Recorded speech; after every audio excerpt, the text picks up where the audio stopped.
Happy Thursday. Thank you for joining us here on Live Impact News on WCNC Plus. I'm Nick Sertivant. Across from me is the fabulous, talented producer, Carlene Bragg. Hi, Nick. Back on the wheels of steel. I'm back on the driver's seat, y'all. Back in the driver's seat. Hello. How are you doing today? I'm good. How are you? It's a weird feeling because a lot of people are off today. Our newsroom is very it's empty. Yeah, it's empty. It's a little empty. And look, I understand it's Juneteenth. Yes. It's a federal holiday. Yes. I know you guys are at home watching, beating the heat. Yes. So thank you for watching Live Impact News on WCNC Plus. We have a lot of great things happening on this Juneteenth. We're going to check in with Julie Kay a little later on Juneteenth festivities. Yes. In and around our area. We're a hot one for some festivities. Hot one. Make sure you guys are being wear a hat. Yeah, being safe. Wear sunscreen. Sunscreen. Water. A lot of water. You need water even before you think you need water. I got the water. I got mine too. We got the water, and I'm not even outside right now. Nope. But we have a lot of great things happening. We want to start here. We want to start on a situation on I-40. This is a look at video that we got from Tennessee DOT. So right now, I-40 near the North Carolina-Tennessee border remains closed due to a mudslide. This is expected to cause some major traffic impacts for the folks who travel on I-40 into Tennessee. So this morning, our morning team, Ben Thompson, Megan Bragg, got a chance to speak with the communications officer for the Tennessee Department of Transportation. Just take a listen into that interview. I-40 near the North Carolina-Tennessee state line is closed because of mudslide, and it's expected to cause some major traffic impacts for folks who travel on I-40. Here to give us an update on the situation is Mark Nagy. He's the communications officer for the Tennessee Department of Transportation. Mark, thanks for taking time. I imagine you and your colleagues have your hands full. Where do things stand right now as far as the timeline for reopening this part of the interstate? Well, there's no timeline currently. Yesterday, we saw a massive amount of debris in the roadway from that rock slide and flooding. And this is something that occurred approximately 1 mile from the Tennessee-North Carolina state line. This morning, our TDOT crews are back in that area. They are assessing the roadway, the ramps. We've seen damage to the roadway itself and the on and off ramps at the exit right before the Tennessee-North Carolina state line. And they have to assess the slope in that area. So at the current time, there is no timeline for this roadway to reopen. Remember, this is in the same area where we saw the flooding from Helene last September, and there's already road construction activities taking place to rebuild the roadway in this area. Yeah, and I was actually just going to ask you that question, Mark, with that Helene cleanup. Is this going to affect your progress with that? That's not known at this time. Certainly, we've already had one lane of traffic open in each direction in that area since last fall. We're not certainly don't want to see that roadway closed again. One thing to note, though, is that we fortunately have interstates in the area that people can get around. Anybody in Tennessee trying to get into North Carolina should utilize I-81 North to I-26 East in Unicoi County. Mark, are you prepared? I mean, looking at the forecast, are you expecting any more rock slides or mudslides in this area that can make this situation even worse? We're hoping that Mother Nature does us a favor here, and we don't see more rain. We had a lot of rain that went through Cock County yesterday afternoon, and that's when we had the rock slide and the flooding after that. We had about 1 or 2 inches in that area. So if we can get some dry conditions over the next few days, certainly that would be helpful. And just, you mentioned this, but just to revisit, because for folks watching us right now or listening to us, where this is happening is about 4 hours away from Charlotte. So this is a good distance away. But of course, I-40, the main way folks get from North Carolina into Tennessee and vice versa. Of course, a lot of interstate travel with folks like tractor trailers and things like that. So what are you telling people to do as far as going around this? Well, I-40 was already down to 1 lane in each direction between mile marker 446 in Tennessee and mile marker 7 in North Carolina. That's approximately 11 or 12 miles. So commercial traffic was still able to get through that area. Certainly that's not the case right now. So we would advise anybody who's trying to travel between the states, do not take I-40. It is closed and it is not safe for travel. So, find alternate routes. Again, fortunately, there's a number of interstates that folks can use to get to and from the states. I can tell you, I've driven that stretch of interstate between North Carolina and Tennessee more times than I can count into Knoxville. And on a regular day before any of this, it was not for the faint-hearted because the twists and turns were already a lot, much less once you have it down to 1 lane, and now you have it completely shut down altogether. Mark Nagy with the Tennessee Department of Transportation. Mark, thanks so much for taking time. We appreciate it. Yep, thank you, guys. And that was an interview this morning with TDOT, Tennessee Department of Transportation, about those mudslides along the Tennessee border, North Carolina-Tennessee border. You saw that video there. That is... it's a lot. It's kind of scary. And that's the same stretch dealing with the aftermath of Hurricane Helene there. So, and we're going to get some rain. We're expected to get some rain this evening. I mean, that's just the current state of things. When you live in the Carolinas, summertime, that's just how it is. We have meteorologist Majestic Storm here. Hey guys. Second time here in the studio. Yes. First time in the afternoon stream, right? Is it first time in the afternoon stream? I think so. Yes, it's my first time at least being with you. So yes. Well, welcome. Thank you. I'm happy to be here. It feels like a Friday, guys. I'm not gonna lie. I was about to say Happy Friday. Not yet. Not yet. Close. One more wake up. We can do it. I mentioned storms. What are we facing this evening? What's the forecast? Well, here's the thing. We decided to make it a weather alert day because it's typical to get these thunderstorms in the afternoon. I mean, living in the Carolinas, you expect that. Right. But today there's a severe weather risk for the entire state of North Carolina and South Carolina. So that's why we went ahead and issued this.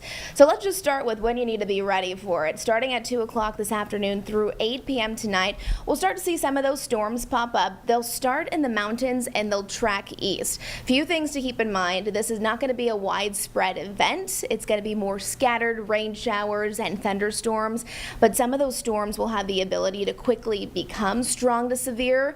And within some of those cells, heavy downpours, gusty winds, some hail, sure, that could be within it too, low end risk for that. But, of course, today is Juneteenth as well. So as people are out and about, whether you have the day off from work or you're just, getting stuff done today, this is going to be a day where you just need to be mindful of really what's going on. So impacts today, 2 o'clock in the afternoon through 8 p.m. tonight.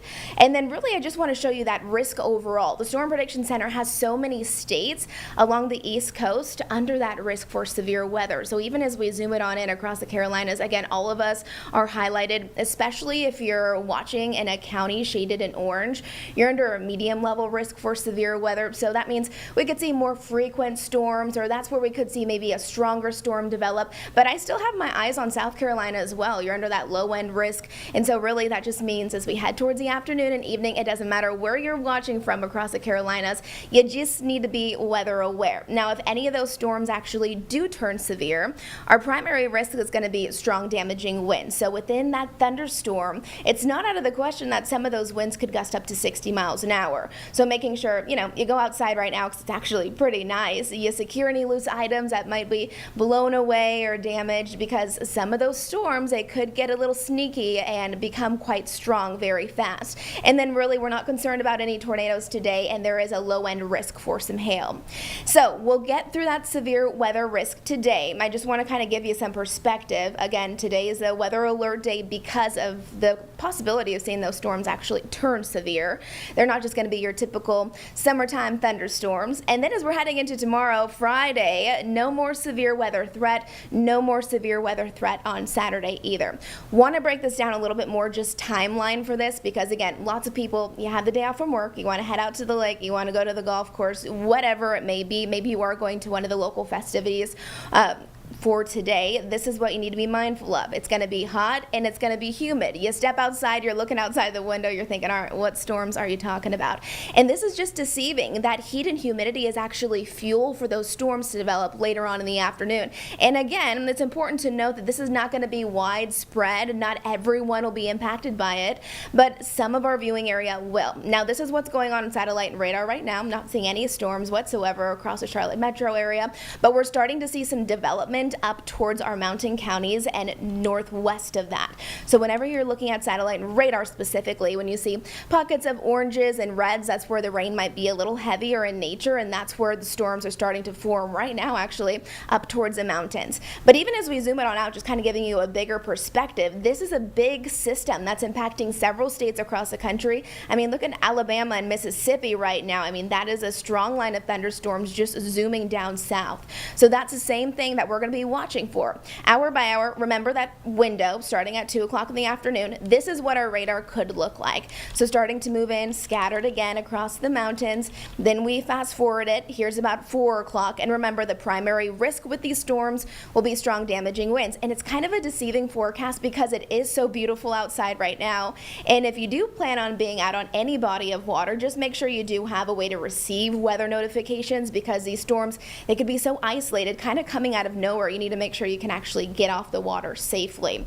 And then here's 7 o'clock at dinner time or so. This is showing some activity across the Charlotte metro area that might impact your evening commute, where you have those heavy downpours that make it difficult to travel, dangerous to travel, and kind of hard to see. So just make sure you're slowing it down, doing what you need to do. And then by 8 o'clock, that risk for severe storms should be done and over with. Off to the east of us. Friday, we're heading into the weekend. It's going to be nice. And I mean, there's a live look right now of Lake Norman. It's gorgeous, you guys. Go out there. I know. It's Yes. like, this is where I want to be as well. And I think a lot of people want to be there today. It's just one of those days where, we just want to issue this weather alert day just to prepare you for what's to come. Not saying everyone's going to get a strong storm, but just keep that in the back of your mind. Temperatures, I mean, it's not even 1 o'clock in the afternoon and we're nearing 90 degrees. We should top off right around 90 degrees today for most of us, a little bit cooler for the mountains. But before I go, I also want to talk about what we're looking at next, because today the focus is the severe weather. And then if you didn't know, it's going to get really hot. I mean, by the end of our weekend, we're talking about temperatures that are going to rise into the upper 90s and possibly some low 100-degree temperatures.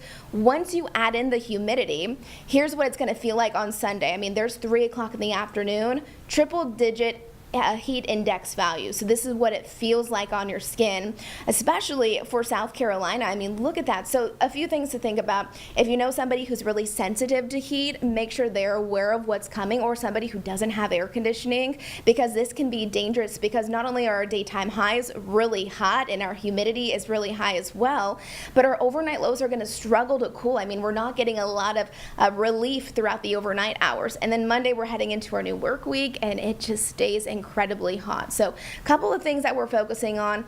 The first day of summer is actually tomorrow, so I guess tomorrow night and into Saturday. So it is definitely going to feel a lot like summertime. But again, the main focus today is that it's nice, it's beautiful. Just watch for those afternoon and evening storms, and we'll be on it. WCNC weather team, if any of those storms do turn severe, we'll be sure to let you know. Jessica, I gotta show you something.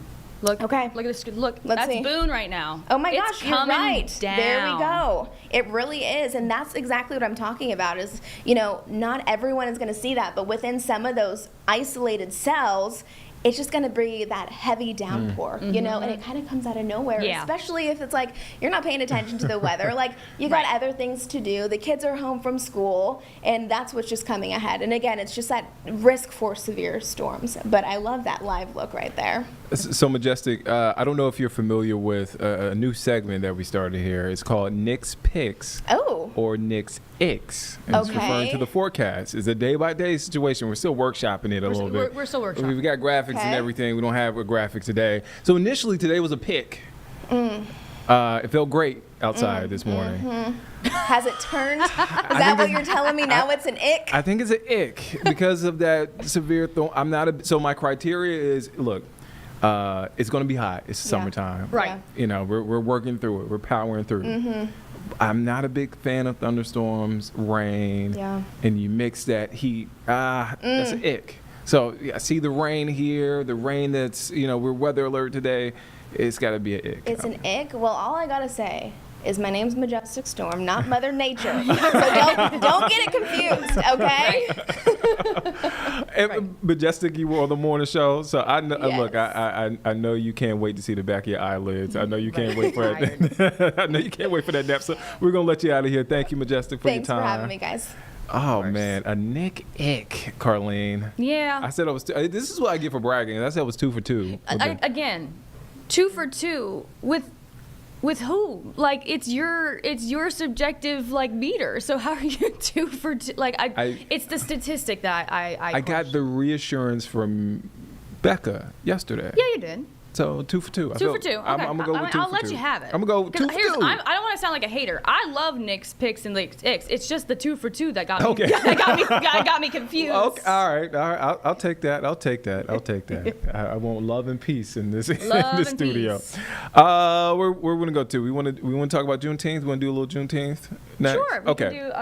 We got a live shot from. This is Wisconsin, right? This is Wisconsin. This is Milwaukee. Milwaukee. Yes. So this is the Juneteenth parade there. Is this live coverage or is this just shots? This was live coverage. Okay. It states that it's live coverage. There's probably multiple cameras there if they're switching cameras, but there was a parade that was happening there all day. We took a little bit of it earlier today. A beautiful day there in Milwaukee, Wisconsin. I don't know what the actual temperature is there, but it is a beautiful day. And for those who don't know, Juneteenth commemorates the end of slavery, right? So Juneteenth, short for June 19th, marks the day when federal troops arrived in Galveston, Texas in 1865 to take control of the state and ensure that all enslaved people be free. Now, if you remember, on June 17th, 2021, it became a federal holiday. Juneteenth is on June 19th. So there's a lot of celebrations today. A lot of folks are off of work. You see the parade there. We have a lot of things happening here in our area.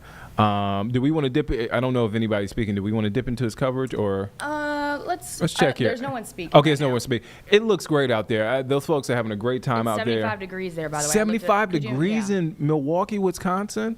Okay, it makes sense. I was going to guess that because I see folks with jeans on. Because you come here, you can't wear jeans. You can't wear jeans outside. You can't if you wear jeans outside, bless you, because I couldn't do it. So if we were doing the stream in Milwaukee, it would be a Knicks pick. It would be a Knicks pick, but alas, we are in Charlotte, not Milwaukee. Here we are.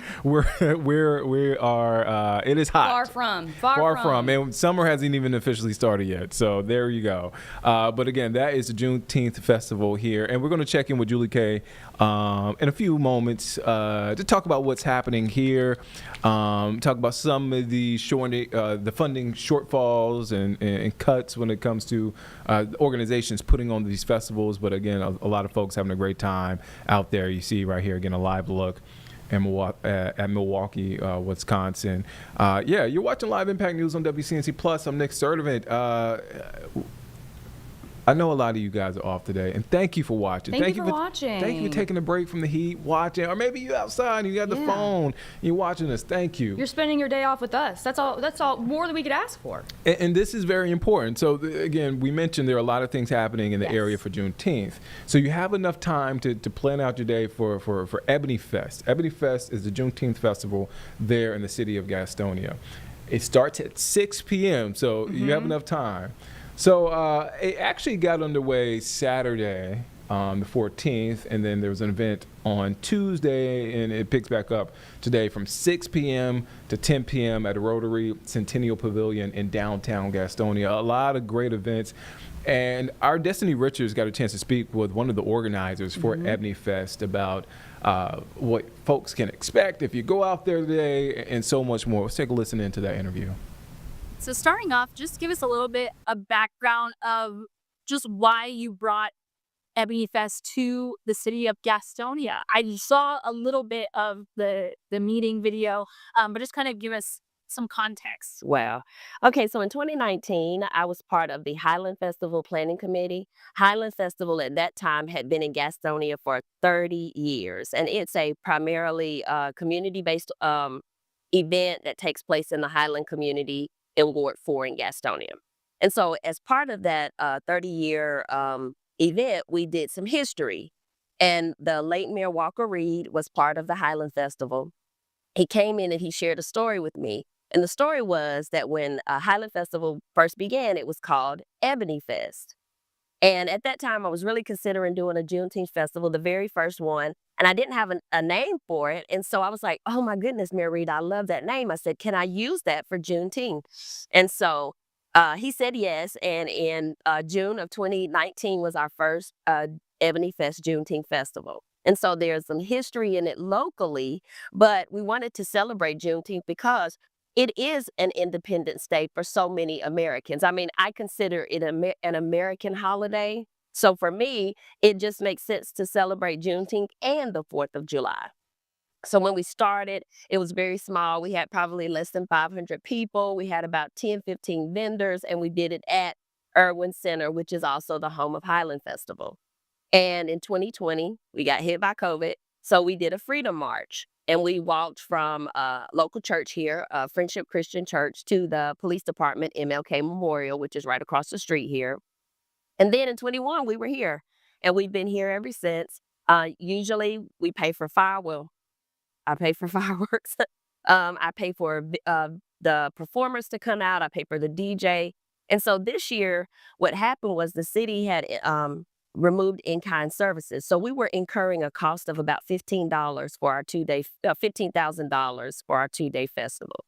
And it was really city staffing, like for them to open the bathrooms and for police and for EMS and fire. And all I asked for initially, Destiny, was that they could look at the bill and reduce the cost. And so I never expected, the outcome that we received, which was them accepting it as a city event and making it, the city's Juneteenth festival. So we got more than we asked for. And it has been kind of a whirlwind. I mean, we did all of this in less than a month. We signed our contract. They're going to pay for the fireworks this year. And then next year, We'll have a one-day festival that will include the parade, the festival, and the fireworks all on June 19th. Okay, so are they covering things differently than they will going forward? Yeah, so this year it's just basic in-kind service costs are covered and the fireworks. Next year, there will be a budget. And so my nonprofit will be so excited because we've really incurred a lot of costs. It takes a lot of time to plan an event of this size. We've grown, like I said, from about 500 people to the estimate is about 3,000. So over the course of 2 days, 3,000 people come between Saturday and whatever day the June 19th falls on, we do 2 days. But next year we won't have to do that. We'll have access to the parking lots. We'll be able to utilize whatever resources the city has available.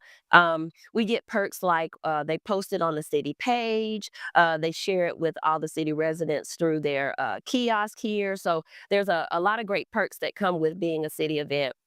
And I am overjoyed to have this happen for us and for the whole community, at large. One of the things I say is from Juneteenth to the 4th of July, let freedom ring. And I received that from Dr. Opal Lee, who actually is the grandmother of Juneteenth. She walked to Washington, D.C. so that we could have this most important holiday. So I honor her.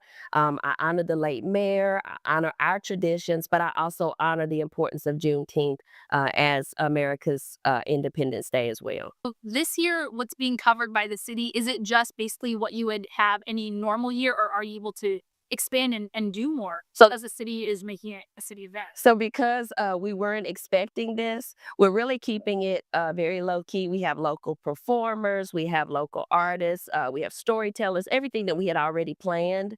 The only things that I can say I really added is more marketing. Because now that it's a city event, I want to make sure the city of Gastonia is represented. So I went out and I bought banners that represent the city and balloons and all that good stuff, in addition to our sponsors and what we already planned. So I haven't made any major changes this year, but oh boy, do I have great plans for next year. But for this year, we've reached out to the governor. We've reached out to some important businesses. We've reached out to our local city council members, our mayor. We'd love for them to come since we have a 2-day festival, so it makes it a little hard. And this weekend is Father's Day. So a lot of people are out of town doing different things, but we'll have our parade on Saturday, June 14th from the staging is at 2, parade starts at 3. Then our festival kicks off here at 2 p.m. We'll have vendors, we'll have food trucks. Then we've got some of our vendors have been with us since 2021. And it's really amazing to see them come back. They're so excited. But this place will be packed out with people. People will bring their lawn chairs. There'll be dancing. We've got Moving Spirits, which is from Charlotte. I don't know if you're familiar with them, but they'll be our opening ceremony. And then Thursday night, our closing ceremony will be Drums for Life. They're also from Charlotte. We have Samba Negra, Afro-Latina dancers coming. We've got Chubby, the Charlotte Checkers mascot, Gerald the giraffe. We've just got something for everybody. We'll have inflatables. And then the real planning for 2026 begins. Oh, and our Grand Marshal of our parade is Eric Sleepy Floyd, which is an NBA star and a Gastonia native. So we're very excited about that. It starts at the end of Main Street down here, and it goes to South Street right where we are. And then the festival will commence. We'll have, food, fun, entertainment. And then Thursday, June 19th, which is actually the Juneteenth holiday, people can come back from 6 to 10, and we will have the festival. We'll have more entertainment, and then the fireworks is at 9:30. Speaking to Councilman Littlejohn later. Maybe you can to her support. I'll be hearing about it later. Yeah, her support was phenomenal. We really had the support of Councilwoman Stepp. We had the support of Councilwoman Littlejohn, and the mayor seemed to be on board. So we were talking in advance of this. I have knocked on every door possible because of that $15,000 bill. So they were probably a little sick of me. But I just wanted them to look at the bill and see if any cost could be defrayed so we didn't have to pay so much. Because again, we're a staple in this community. We pride ourselves on great people, great place, great promise. And so I'm a part of that, equation. And I wanted to make sure that they understood how important this is, the financial impact for the downtown area and the community impact. And so I think I had some of their, ears already. But when we were able to converse and they could ask me questions and I could explain, why it was a 2-day event so far and what I was asking for, they unanimously voted that this should be a city event. And Councilwoman Littlejohn is our ward councilwoman for it. So she knows about the Highland Festival. She knows about the history. And so she's really championed this. And so I owe her a great honor. I've asked her to speak at Juneteenth. And so maybe you can get an answer for me. Well, beautifully.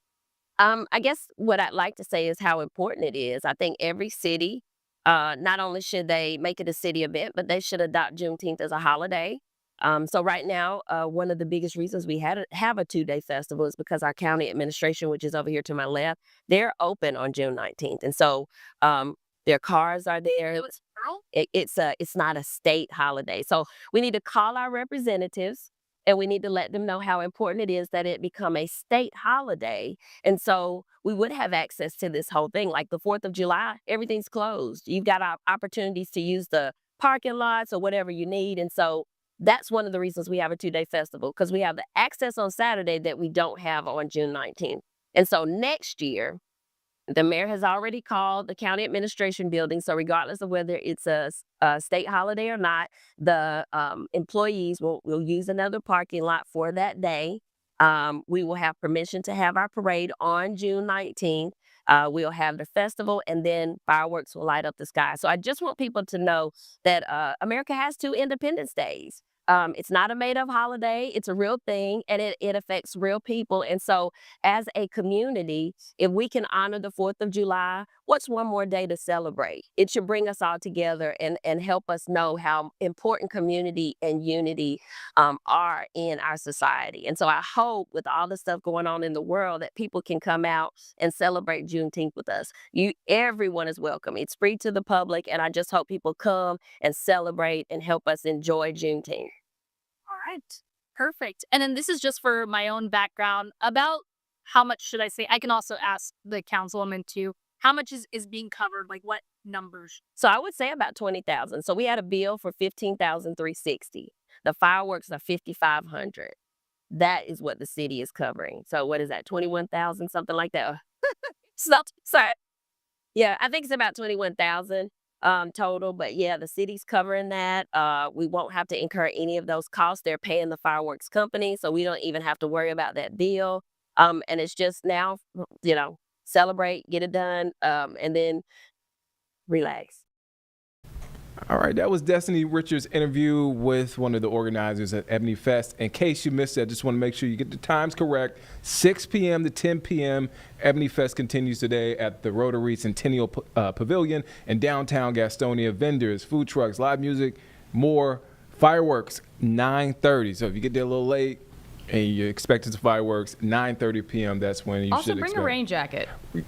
Yes. Majestic just told us. She did. If y'all are heading out there, bring a rain jacket. Also water too, because it's Water, hot. But sunscreen, bring a rain jacket. Hat. And remember that today is a Nick Ick. It is a Nick It's a Ick Nick today. Ick. All right, we want to stay in the theme of Juneteenth, and as I mentioned earlier, communities across our area are celebrating and honoring Juneteenth. It's a holiday celebrating the end of slavery in the U.S. WCNC Charlotte's Julie Kay is live in Uptown Charlotte. She is going to be, and probably already has been, to multiple events so far. She's in the heat. She's in the heat. Julie, hopefully you're staying cool out there. Walk us through what's going on.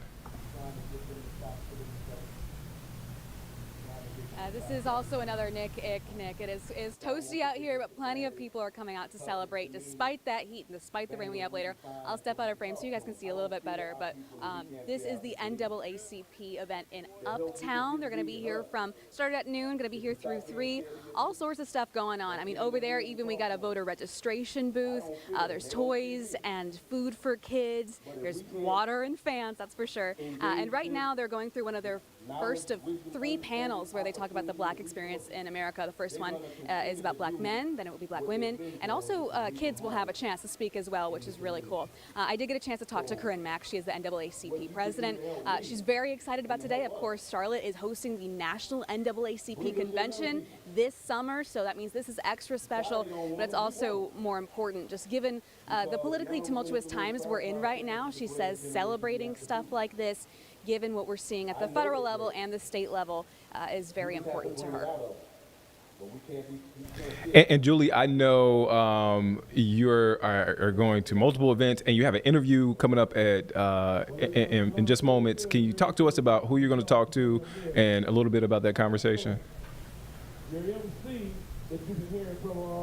Yeah, absolutely. Multiple events happening today. Even this weekend, that's when Do-Rag Fest is going to be. And so that's the interview I have at 1:30. I'm hopping on to the Zoom with them at 1:30. They are facing funding cuts. Because like I mentioned, politically tumultuous times, multiple cuts to DEI, or diversity, equity, and inclusion at multiple levels, federal, state, local. They say that they are experiencing that, and that is impacting their celebrations that are upcoming. They're going to go through with it. Everything is going to run smoothly, but this is just another example of funding cuts that we're seeing at every level, specifically impacting our diverse communities. I even talked yesterday about how it's impacting Pride Month and how it's impacting LGBTQ+ organizations. Same thing is happening, unfortunately, to those Juneteenth organizations. So I'm going to have them at 1:30, and that interview will be tonight at 5. I'm also going to stop by Kannapolis. So if you missed this event, it's going to end at 3. They're going to go till 5 in Kannapolis, so we'll be there at 4 and 5 live. And then if you missed that, as you mentioned, Ebony Fest and Gastonia. So there's a lot going on today, all sorts of different angles. The main one is celebration, but of course, with these just politically divisive times, that is definitely on the back burner as well. And as Julie highlighted, a lot going on. Julie is a busy woman today out there for Juneteenth. Julie, thank you for your time. All right, that's Julie Kay there in Uptown. A lot of folks out there celebrating Juneteenth, a lot of festivities. Again, so much happening, so make sure, as Carlene mentioned earlier, and we'll have more from Julie during our evening, afternoon shows, but as Carlene mentioned, make sure you stay hydrated, make sure you wear the hat, make sure you do all the things to be safe. All the things. When it comes to selling. Reapply. Reapply. Look, I wear sunscreen. Do you reapply? I reapply. Good. But I'm not really outside as much as I used to be. Well, not in our profession. right. But I do reapply. I make sure I have the sunscreen on. All right, let's switch gears now. We want to stay here in Charlotte. So right now, Charlotte is preparing, and we've had interviews and talked about this, preparing to host FIFA Club World Cup matches this weekend in Uptown, but uncertainty surrounds whether ICE agents will be present at Bank of America Stadium after a recently deleted post by federal agents. So WCNC Charlotte's Miles Harris shows us how that post is raising concerns among some community members. Let's listen into his story. Charlotte is scheduled to host 4 FIFA Club World Cup matches at Bank of America Stadium here, starting on Sunday. But questions remain about federal immigration enforcement and their presence at this game and whether they'll be part of those security measures. As Bank of America Stadium gets set for world-class soccer this weekend, the talk isn't about the potential play on the pitch. It gives me a lot of concern about the attendees who largely will be coming from a variety of countries around the world, but rather the security measures. The uncertainty stems from a now deleted social media post by U.S. Customs and Border Protection earlier this month. The agency initially posted that it would be suited and booted, ready to provide security for the first round of games, but later removed that message without explanation.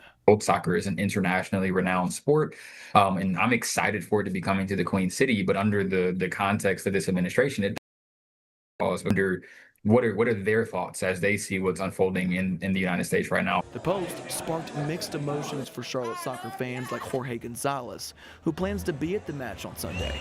Soccer is very embedded into the Latin community, and it's tough because there's people that want to see, their team play, but they have to be careful. And so that's what we're trying to do is say, hey, let's look at things differently. Community advocates like Rusty Price, the founder and CEO of Camino, are emphasizing the importance of allowing people to enjoy the international soccer tournament without fear. I'm very saddened by what I see how we're dealing with immigration right now in a general sense. And I'm hoping that this isn't going to hurt the economy of Charlotte, which affects all of us, right? Just as a tactic to scare people. And we did reach out to both ICE and CMPD to learn more about those security measures, but have not yet heard back. In Uptown, I'm Miles Harris, WCNC Charlotte. And that was Miles Harris's story. When it comes to those concerns with this weekend, ICE, so we'll see. We'll keep an eye on that situation as it develops, if it develops.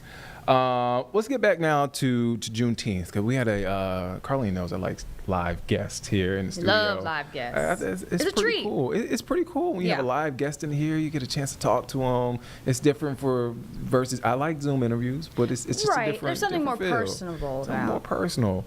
So we had a gentleman, Chris Word. I call him Chris Word with the word. The word with Chris Word. The good word with Chris Word. He was lovely. He was. He's the CEO. Founder of Greenwood Golf, and they're having a Juneteenth event Saturday. And so we got a chance to talk to him about the event, how he got started. He is from East St. Louis, very prideful about that. And also talked about the goal of the event, because it's going to benefit Johnson C. Smith University's golf team. And there are a few golf teams, HBCU golf teams across the country. So he's putting on a great event. Let's take you now to that interview from earlier this week. All right, so let's switch gears. Let's come back home. So we have a guest here. We have a live guest. And he has a unique story. I got a chance to talk to him as he was coming in. He's a Notre Dame grad. St. Louis?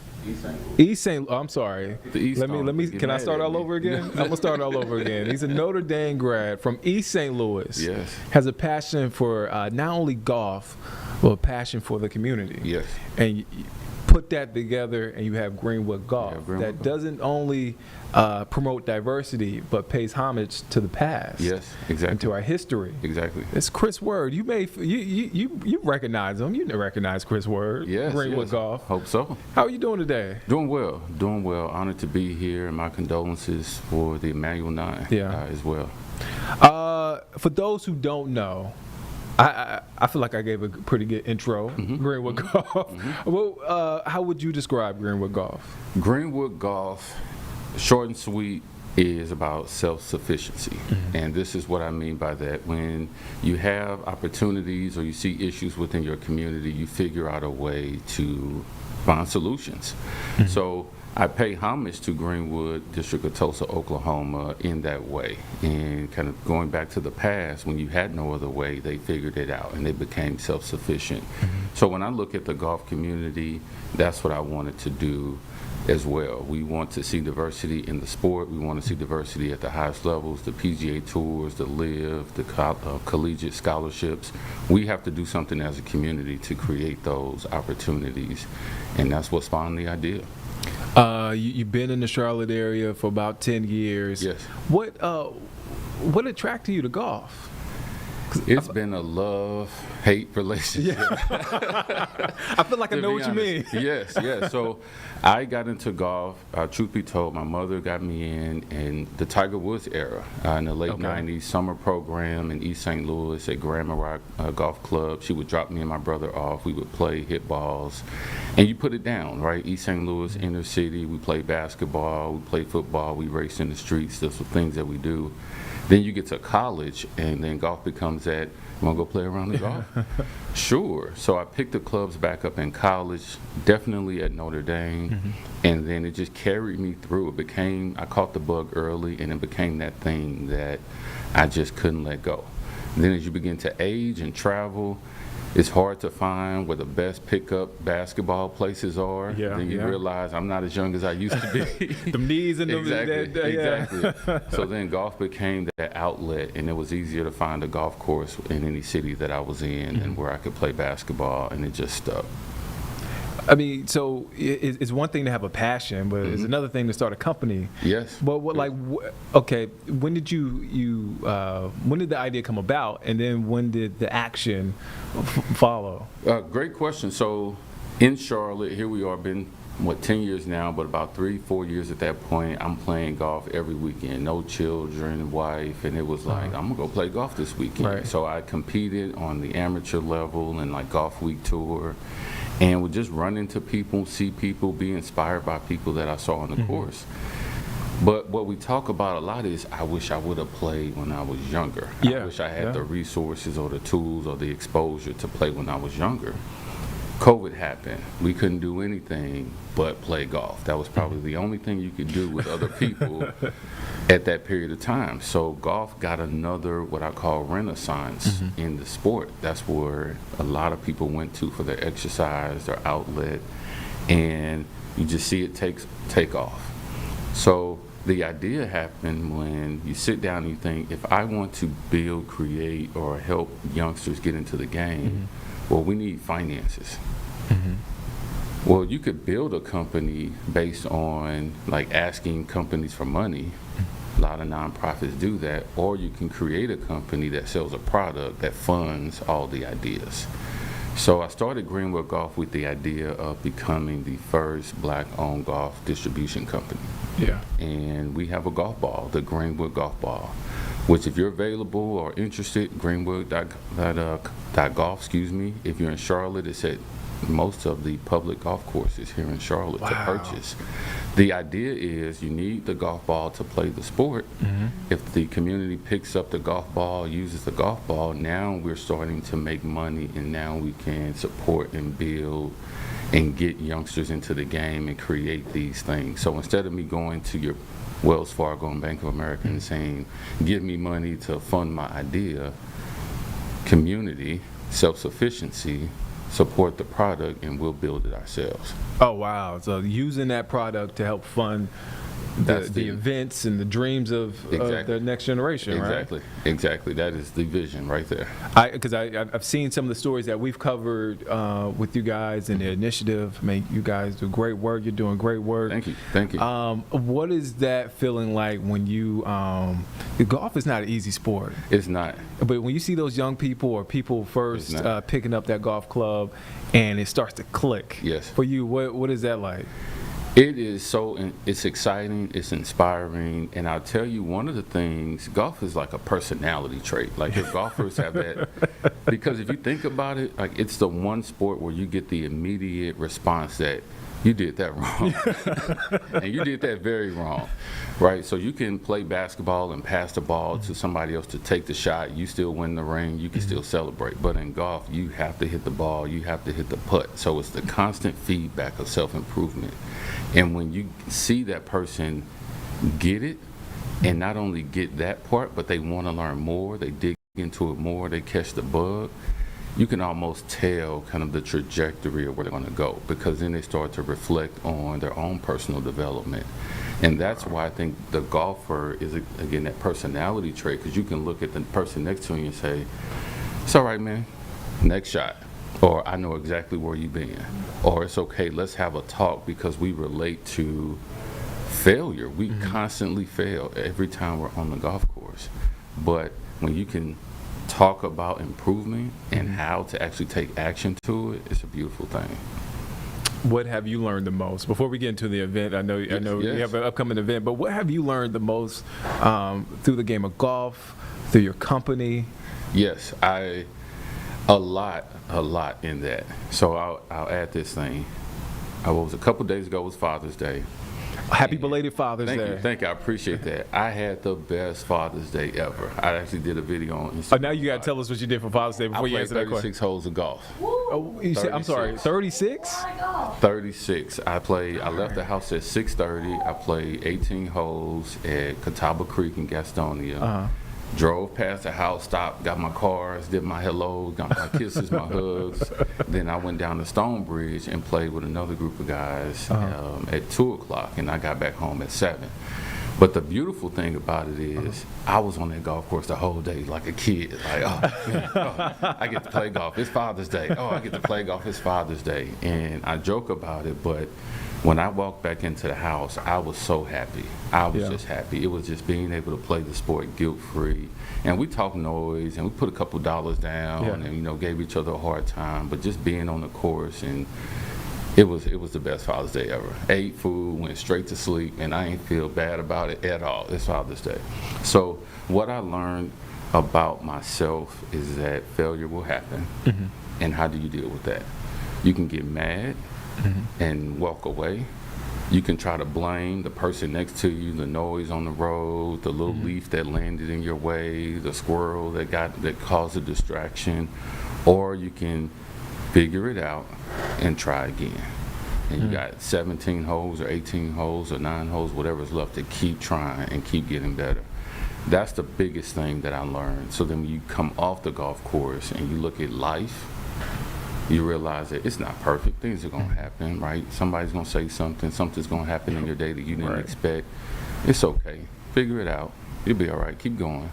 So that's one of those life lessons that kind of come out of golf, on top of the relationships that you build with people on the course. Man, Chris Word with the word, man. With the word. You can tell there's been a lot of self-reflection on the golf course. 36 holes. It's a lot of good and bad. It's a lot of good and bad. Juneteenth. Yes. You have an event this weekend, Saturday. Yes. In Matthews, right? In Matthews, at Emerald Lake Golf Course. So golf has several different layers. You have the course play on course, and then you actually have like tournament play. And then the charity tournament is its own little layer. So my idea with Juneteenth, around the time where it became a federal holiday, let's invite all of the golf clubs around Charlotte. There are so many different golf groups, official, non-official, that get together, bring the community out, self-sufficiency. Let's raise money for the next generation of golfers.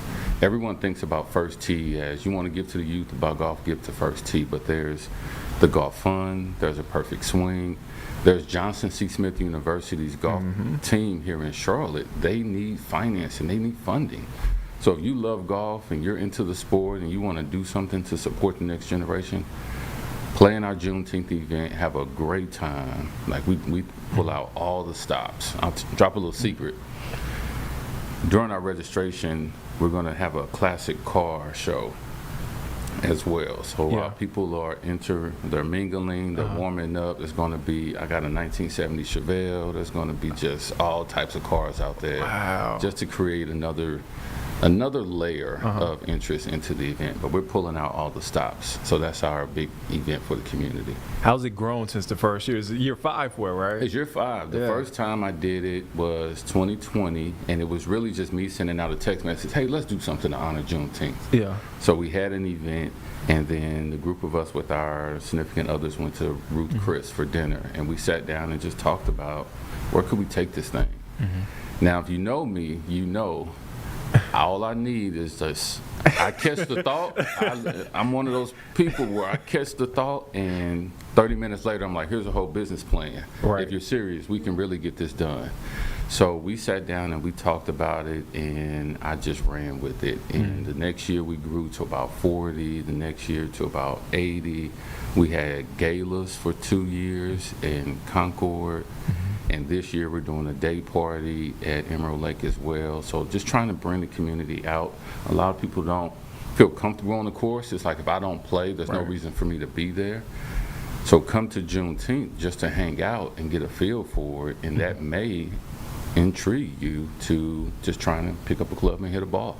Oh man, I love that, because again, people feel intimidated when it comes to certain things, trying new things. And so this is a window to maybe you want to swing a golf club, maybe you want to do 18 holes instead of 36. Instead of 36, right. It's not for the faint at heart. Right. It's not for the faint at heart. You're a pro at it.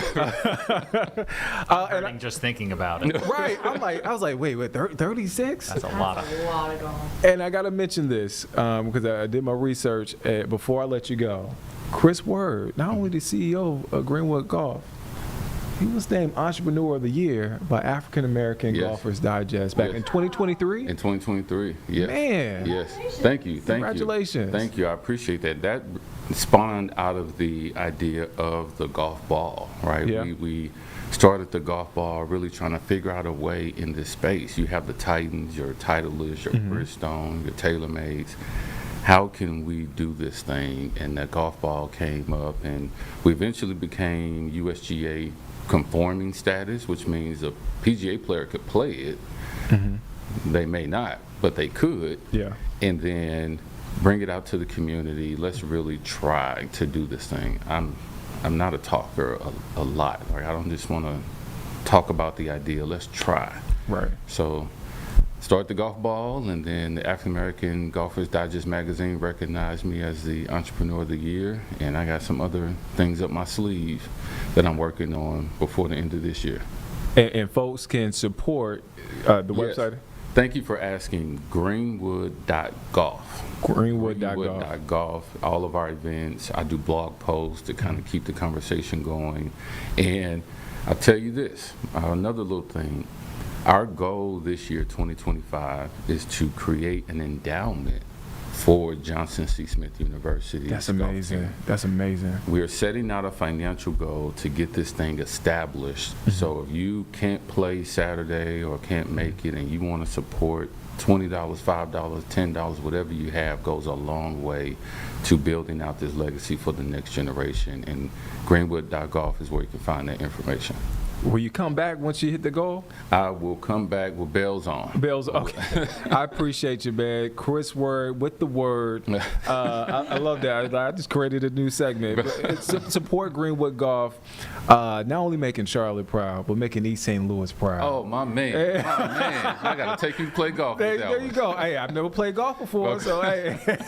Let's do it. Chris Word, thank you for your time, man. Thank you. Appreciate that. That's Chris Word here. Yeah, and you can check out that interview shortly. It'll be on the website. It'll be on YouTube. Hang around. We're going to chat with you for a little bit. And I promise, you're not. Look, nothing's going crazy with your TV, because I feel like I was in the same position as I was in that interview. You were in the exact same position. So there's not a glitch in your TV, but that was our interview from earlier this week with Chris Word. His Juneteenth event, Greenwood Golf, is happening this weekend in Matthews. Make sure you check that out. Should be a great time. I mean, there's going to be a beginner's clinic. If you're a first-time golfer, it's going to be a day party. You're a beginner. I am. Right? I've never. We just talked about this. I'm a beginner too. I'll be quite honest. You know, I'm not gonna sit here and just dog on Nick, but I'm a beginner too. I wanna learn golf. I talked to Chris yesterday as we were leaving. I said it's intimidating. He's like, you got to go out there. You got to try it. Yeah, that's my thing. I'm such a perfectionionist. I don't ever want to look like I don't know what I'm doing. Oh, I don't mind that. I do want to learn how to play golf. I don't know. Look, that's a great event to go to if you're a beginner. I'm thinking about it. I don't know. Yeah, just try it. Putt-putt doesn't take count, that perfectionist mask off and realize that it's not gonna click right away. Now I'm a master at putt-putt. See, oh yeah, like putt-putt's another thing now. I'm a master at putt-putt. And it's short game that makes y'all the money. are laughing now in the studio about my golf skills. I'm not laughing. When it comes to putt-putt. Jeb, I'm laughing. You know what? See how y'all do me on a federal holiday. Stop. Yes. Thank you. Let's talk about some weather, because it's hot outside here in Charlotte. Sun is out, but this is a live look. This is Boone, downtown This is Boone. King Street. Yeah, it was pouring about an hour ago? About an hour ago, it was coming down. Yep. Like, what is going on? It looks swampy. It looks like, you know what it feels like there? A hot tub. That's why it's an ick. That's why it's an ick. That's why it's an ick. It's a hot You're 2 tub. for 2. 2 for 3. I'll never late for 2 for 2.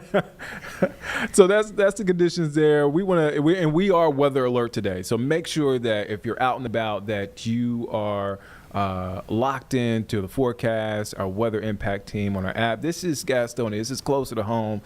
Sun's out. Team is not there. Yeah, look. I mean, the difference between the two shots is just remarkable. Man, it looks it's beautiful, gorgeous, but it's hot. Hot. And there in Gastonia, downtown Gastonia, the Ebony Fest, Juneteenth Festival is this evening. So make sure you hydrate, wear the sunscreen, do all the things to protect yourself, to be safe out there, and a layer of safety when these storms roll into our area, continue to roll through our area. Make sure you have the WCNC Charlotte News app. Let's check in with meteorologist Majestic Storm for our full forecast.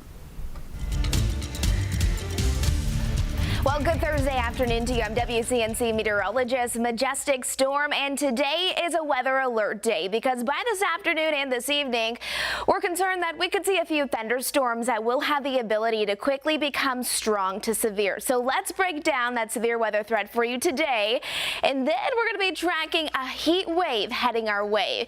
You can see the Storm Prediction Center has a large majority of the East Coast under that severe weather threat, including all of the Carolinas. Once we zoom it on in, you can see all counties shaded in that orange. We're under a medium level risk for severe storms. This is likely where we're going to see more frequent storms and perhaps stronger storms. But even if you're watching for a county in a county shaded in this yellow, you have that low end risk for severe storms. You all just need to stay weather aware. It's a little deceiving because we're still holding on to plenty of sunshine. It's a beautiful day, but oftentimes that fuel and those warm temperatures and that humidity will actually act as fuel as we're heading into the day as we start to see those storms develop. Now, as those storms do, we'll mainly be watching for number one, strong damaging winds. That's going to be the primary risk for everyone. You can see it there. Some of those winds capable of gusting over 60 miles an hour. So if you have something outside that might blow away or get damaged, make sure it is secure. And then we could see isolated hail here and there. The good news is today will be the only day that we are going to be watching for some severe weather. Friday and Saturday, not so much, but we'll trade the severe weather for very warm temperatures. Here's the rest of the day today. It is a WCNC weather alert day. Make sure you stay close to our weather team this afternoon and this evening. You can see how the timeline plays out. Temperatures rise back into the 90s, staying very warm even after dinner time. And the best opportunity for those storms to become strong to severe will be between about 2 o'clock this afternoon and 8 p.m. tonight. While strong damaging winds are our number one concern, we're also going to be watching for brief heavy downpours, frequent lightning. You may even hear some loud rumbles of thunder. So it's going to be one of those days where if you have something to do outside, get it done sooner rather than later. Futurecast looks like this as we're heading into that 2 o'clock time frame, starting to see some of those storms move in across the mountains. Here's about 4 o'clock hitting Statesville, Taylorsville, Hickory, Lincolnton, and really east of Charlotte, not so much. Pausing time now. Here's 7 o'clock. A few of those storms roll through. It's to know that these storms will be very scattered in nature, so not everyone will see them, but the people who do, you just need to know that some of those storms could become severe. Then as we're heading into tomorrow, it's going to be just a beautiful hot Friday. You can see our high temperatures for us today, back into the 90s we go, but look at this. We're going to see those temperatures drop a degree or two tomorrow, and then here we go. That heat wave is on the way. Next week, we'll be forecasting and tracking very carefully for you a heat wave bringing back dangerously hot conditions. Let's talk about this upcoming weekend. If you have any plans, here's Saturday at 4 o'clock in the afternoon. This is what it's going to feel like, mid to upper 90s. But if you have plans on Sunday, look at this, our heat index value, what it will actually feel like into the triple digits from Charlotte, Monroe, out towards Wadesboro. Monday, heading into early next week, again, about 104 is what it could feel like for areas like Rock Hill and Chester. So that's what we're really going to be watching for you very carefully. Again, today is a WCNC weather alert day because we do have the possibility of seeing some scattered rain showers this afternoon and this evening, and some of those storms could become strong. If they do, the primary risk will be strong damaging winds. Otherwise, our Friday looks fantastic. Lots of sunshine, but definitely warm. Make sure you are taking those precautions, drinking lots of water and taking breaks from the heat, especially if you work outside in the elements. Have a great Thursday. And that was Majestic Storm with the forecast. We want to turn now live here in D.C. This is the White House briefing that just got underway a few minutes ago. This is Press Secretary Caroline Leavitt. She will be speaking on ICE, the situation with that, but also the escalating tensions between Israel and Iran. Let's take a listen in to what she is saying right now. $15,000 for a year for the average family of 4. The CEA also found that the One Big Beautiful Bill will increase wages as much as $11,000 for the average worker in America. The One Big Beautiful Bill expands the child tax credit and makes it permanent for more than 40 million families with children. And the bill will deliver no tax on tips, no tax on overtime, and substantial tax cuts for our incredible seniors. Simply put, the One Big Beautiful Bill is a massive win for middle-class Americans. When nearly 80 million Americans sent President Trump back to this White House, they were doing so expecting these popular policies to be enacted. Republicans in Congress have a mandate to deliver, and President Trump demands they send this historic bill to his desk for signature by Independence Day, July 4th. The American people are fully behind President Trump. According to brand new polling from Insider Advantage, a clear 54% majority of Americans approve of the job President Trump is doing. That's because this president is keeping his promises and taking action every day to improve their lives. And passing this bill will help fulfill a number of President Trump's core campaign promises. Now, regarding the ongoing situation in Iran, I know there has been a lot of speculation amongst all of you in the media regarding the president's decision-making and whether or not the United States will be directly involved. In light of that news, I have a message directly from the president, and I quote, "Based on the fact that there's a substantial chance of negotiations that may or may not take place with Iran in the near future, I will make my decision whether or not to go within the next 2 weeks." That's a quote directly from the president for all of you today. So we'll kick it off for questions here in our new media seat. We have Eli Lake from the Free Press. Eli, go ahead. And Thanks so much for having us. Thank you. The Free Press.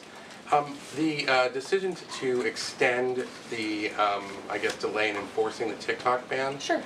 Can you talk about how the White House understands its constitutional authority in light of the Supreme Court's decision in January that said that the president had to enforce the ban? Sure. Well, as all of you know, because the president put it out on his Truth Social today, he did sign an executive order to extend the TikTok ban for 90 days. So in the effort to make a deal, and the White House counsel and the Department of Justice have reviewed this executive order, and I can get it for you. I think it's on our website by now. If it's not, my team will now put it up immediately. And you can read the language in that executive order, and the White House counsel's office and the Department of Justice strongly believe in the legal rationale for this executive order. They wouldn't have the president's pen hit it if they didn't. And the political reasoning for this, of course, is because the president made a promise to keep TikTok on. There are 100 million Americans who use this app. It's wildly popular. He also wants to protect Americans' data and privacy concerns on this app, and he believes we can do both things at the same time. So he's making an extension so we can get this deal done. Can I get a follow-up? Sure.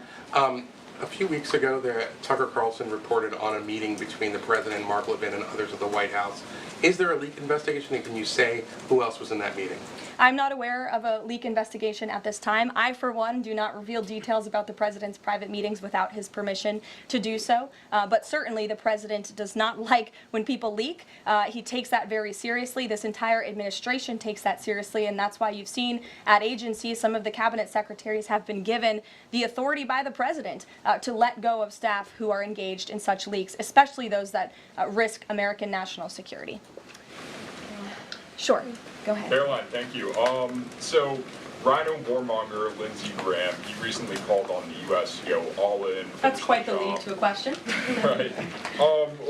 What's your message to everyday Trump supporters? Not the Tucker Carlsons or other big names, but everyday Trump supporters, grassroots who voted for President Trump to stop the wars, rejected this in the primary, going into another war with voting against Nikki Haley, and they want to see non-U.S. involvement in this war. What's your message? Trust in President Trump.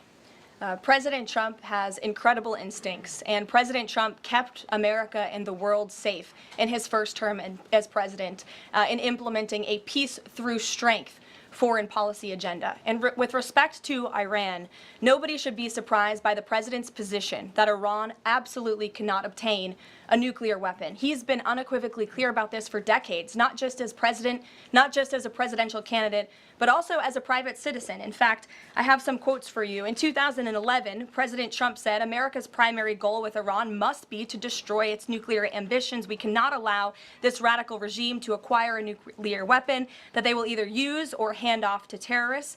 In 2015, the president said the problem is that Iran poses an existential threat to Israel, our Middle Eastern allies, and the United States. And of course, the president has repeated that in his first term as president and his second term as president as well. That's why he was adamantly opposed to the disastrous Iranian nuclear agreement that was implemented by President Obama. And it's why he has given great latitude and given a lot of effort to achieving a diplomatic solution. But he's been very clear. Iran went for 60 days when he gave them that 60-day warning without coming to the table. On day 61, Israel took action against Iran. And as I just told you from the president directly, he will make a decision within 2 weeks. A follow-up? Sure. Go ahead, Natalie.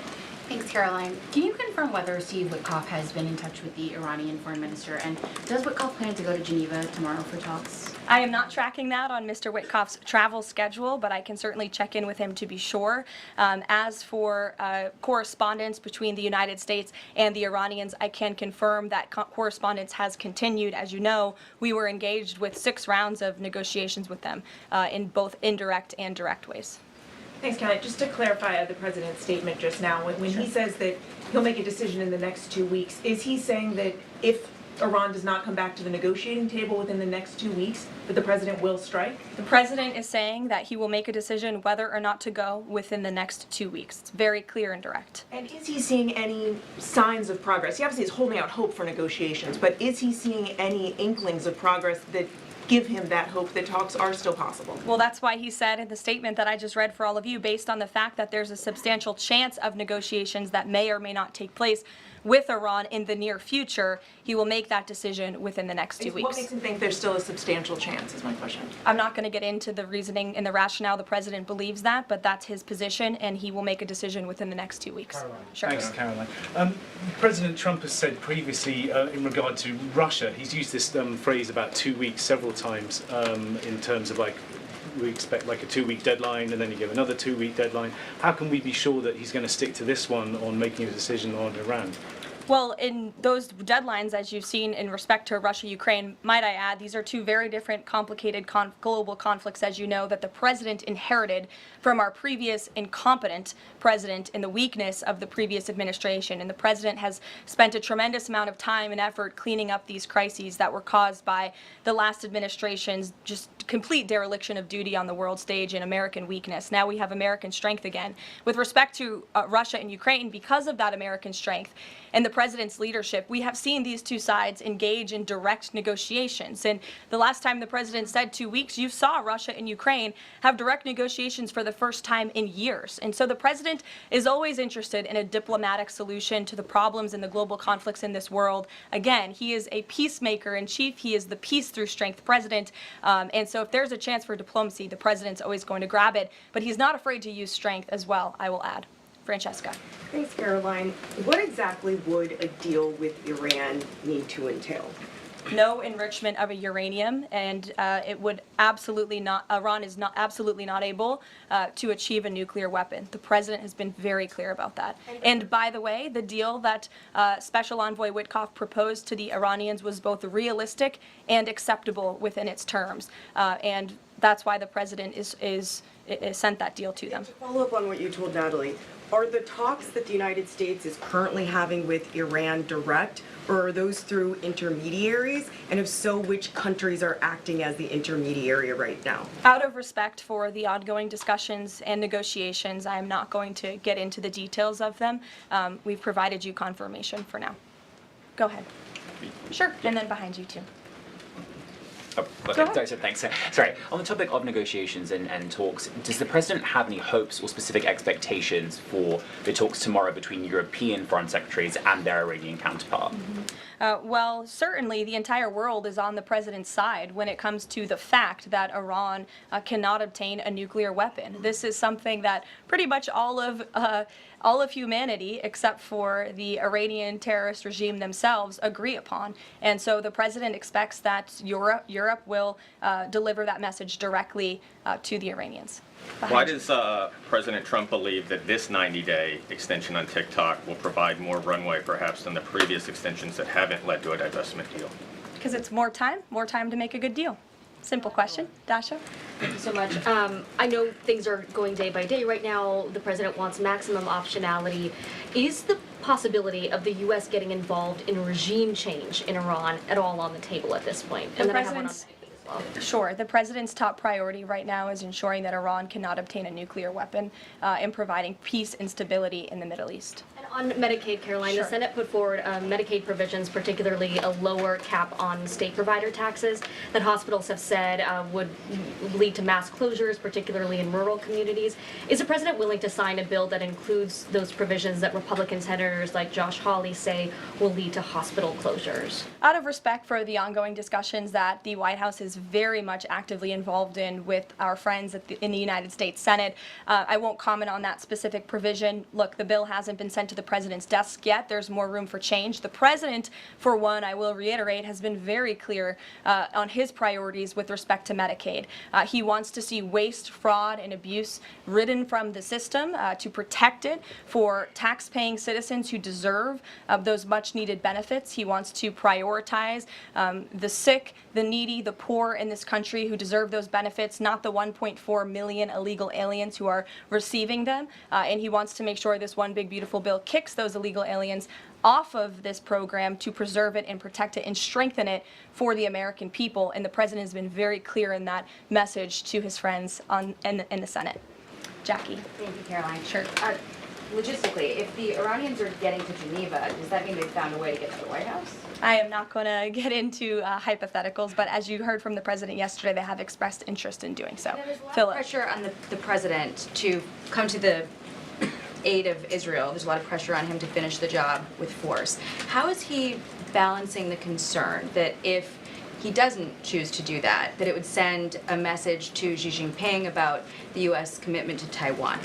Well, the president enjoys a very respectful and cordial relationship with China's president. He has long maintained that, even in his first term. And China and the United States share many strategic interests, both in terms of economics and also, of course, global affairs and foreign policy as well. However, when it comes to balancing these different viewpoints, the president is balancing a lot of viewpoints, and he is listening not just to other world leaders, but to his advisors and to people here in the country and the American people too. And I think that's what makes this president such a great leader, is his ability to listen and make a good decision on behalf of the American public based on his instincts and his experience. Don't forget, this is a president who was here before, and the world was a much more peaceful and stable place when he left office than when he came back in after the past 4 years of complete incompetence by the previous president. Philip, go ahead. Thank you, Caroline. Two quick questions. When the president says Iran is very close to a nuclear weapon, is he relying on U.S. intelligence or intelligence sharing from an ally to make that assessment? It is a fact, and the United States government maintains this fact, that Iran has never been closer to obtaining a nuclear weapon. And then if the U.S. were to take some type of military action, would the president go to Congress to seek war authority? I'm not going to engage in hypotheticals. I gave you the statement from the president. He'll make a decision within 2 weeks. Thank you, Caroline. Sure. Go ahead. Thanks, Caroline. Mary and then Elizabeth. Two questions, one on Iran and then the second on something Jasmine Crockett said this morning.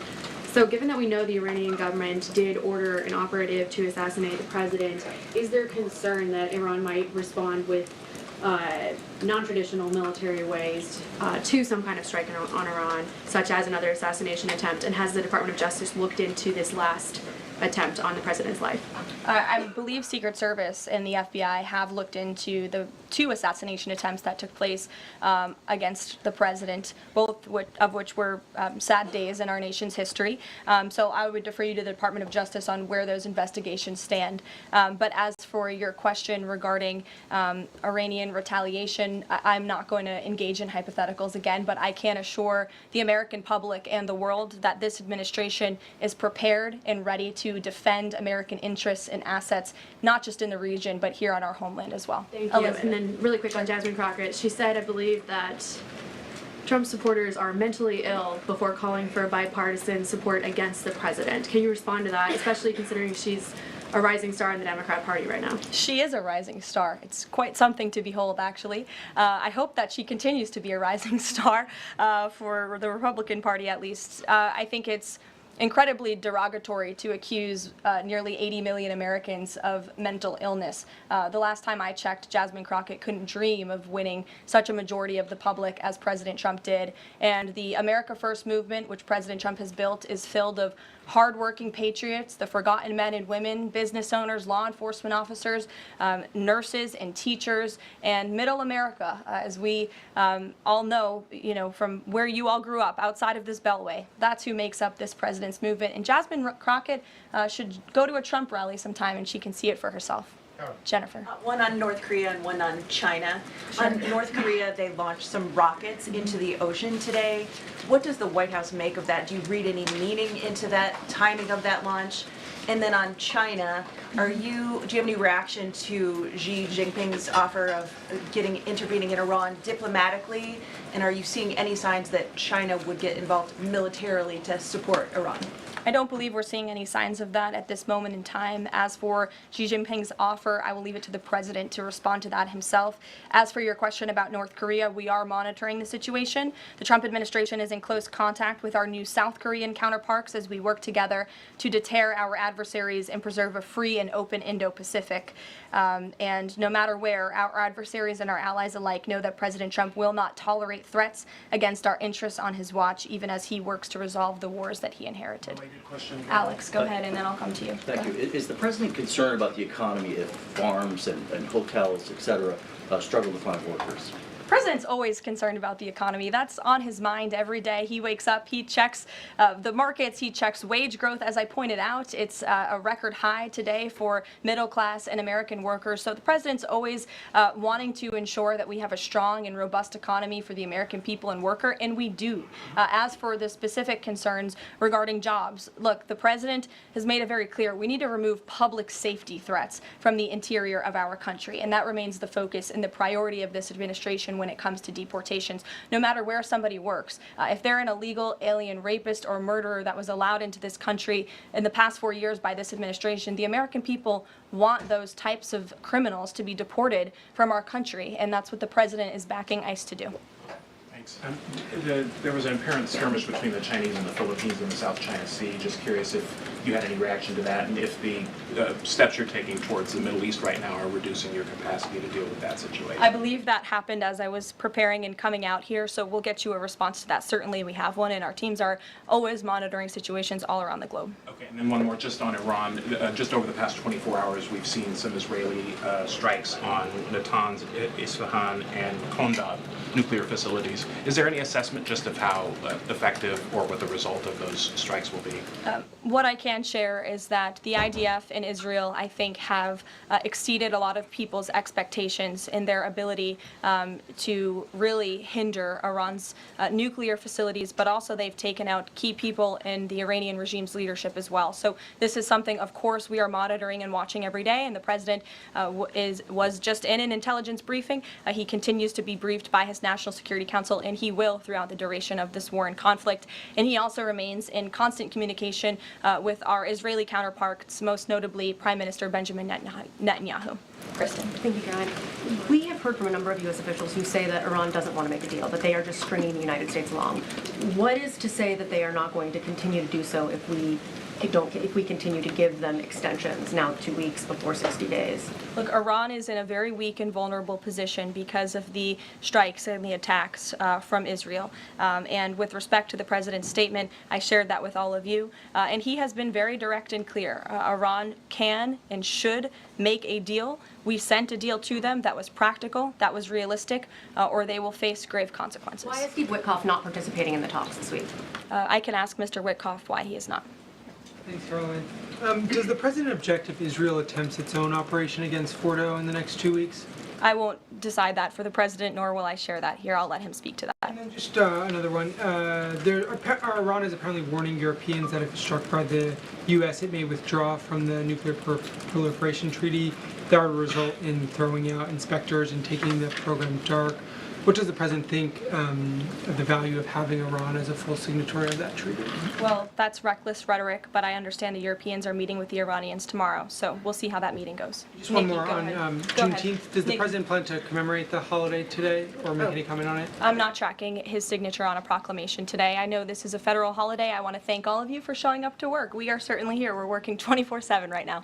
Nikki, go ahead. Actually, that was my question. Will he plan to mark Juneteenth in any way, either today or with an event later on, maybe next week? Sure. I just answered that question for you. Go ahead. Thank you very much, Caroline. The fact that this president is giving some time and space for diplomacy, another 2 weeks, does it mean that the president is trying his best to avoid a direct conflict with Iran? I think the president has made it clear he always wants to pursue diplomacy, but believe me, the president is unafraid to use strength if necessary. And Iran and the entire world should know that the United States military is the strongest and most lethal fighting force in the world, and we have capabilities that no other country on this planet possesses. Owen. Caroline, good afternoon. The Supreme Court, as you know, has upheld Tennessee's ban on transgender medical procedures for minors, puberty blockers, hormone therapy, etc. The White House reaction to that, please. That's a huge victory for America's children, and it's obviously something this administration believes strongly in, that young minor children should not be allowed to be subjected to chemical castration and mutilation. The president himself has taken very strong orders, or has signed very strong executive orders on this, and we are grateful for Tennessee's efforts to protect our children, and we are grateful the Supreme Court ruled on the side of the law, but also on the side of protecting America's innocent children. Elizabeth, go ahead. Sorry, I skipped you earlier. Okay, thank you so much. Secretary of State Marco Rubio announced new vetting procedures on student visas. Will this serve as a model for vetting other foreign visas? For all foreign visas, yes. As you know, the president signed an executive order, I think it was one of the first he signed in the first week, to strengthen our vetting requirements and our vetting system here in the United States for all visas. He directed the Secretary of State to do that.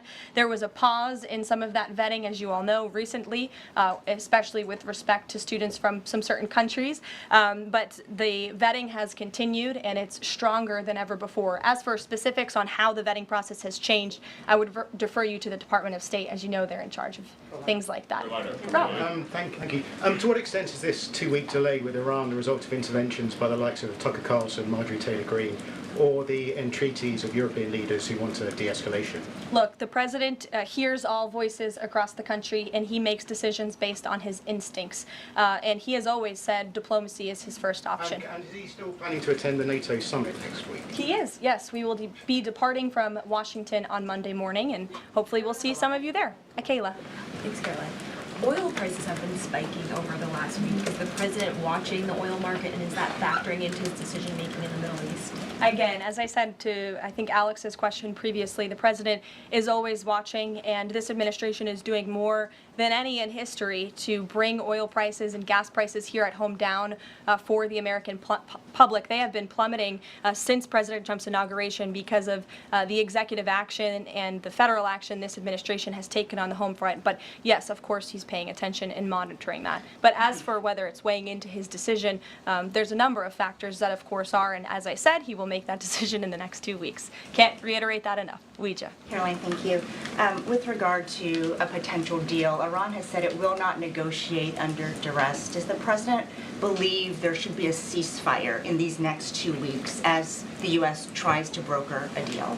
That's not what he said in the statement he dictated to me, so I won't get ahead of the president or add anything additional to the statement that he gave me the liberty to share with all of you. And then just to follow up on how close Iran is to a nuclear weapon, can you clarify, when the president said a few weeks away, did he mean obtaining enough enriched uranium to start building a weapon, or did he mean Iran is a few weeks away from completing the production of a weapon? I'm glad you asked that, Weija. It's an important question, and it's one, frankly, the media has been getting wrong. Let's be very clear. Iran has all that it needs to achieve a nuclear weapon. All they need is a decision from the supreme leader to do that, and it would take a couple of weeks to complete the production of that weapon, which would, of course, pose an existential threat not just to Israel, but to the United States and to the entire world. And that is something that the entire world, including countries like Russia, is in agreement with, that Iran should not and cannot obtain a nuclear weapon. And that's why the president believes that, and he's believed that, again, not just his political career, but frankly, his entire life. So it Michael. sounds like it's the former, just to be clear. that Correct. They have the components. Okay, Correct. thank you. Michael. Caroline, as we look forward to the NATO summit next week, Spain right now is threatening not to oblige the president's request for all NATO countries to spend at least 5% of their GDP. Does the president take issue with this, with Spain right now? I didn't see Spain's comments. I'll make sure the president sees them, and I can assure you he wants to see all European countries pay their fair share and meet that 5% threshold. It's only fair considering the American taxpayers have given a significant chunk of money to the tune of billions of dollars to support our mutual interests and our assured defense. So I will let him speak to that, but he's made his priorities for our European allies quite clear, including Spain. Thank you, Caroline. One last question. When it comes to the president's position on foreign policy in general, is there a phrase that the White House has coined? Is there a Trump doctrine?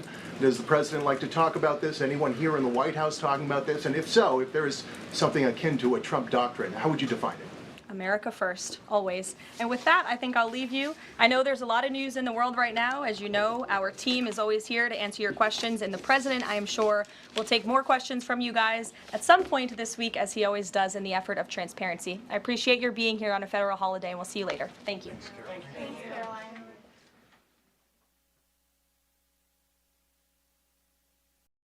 You're watching Live Impact News on WCNC Plus. I'm Nick Sertivant. Right there was a press conference, a White House briefing, I should say. That was Caroline Leavitt that just wrapped up there. You see the reporters there huddled there in the press room of the White House.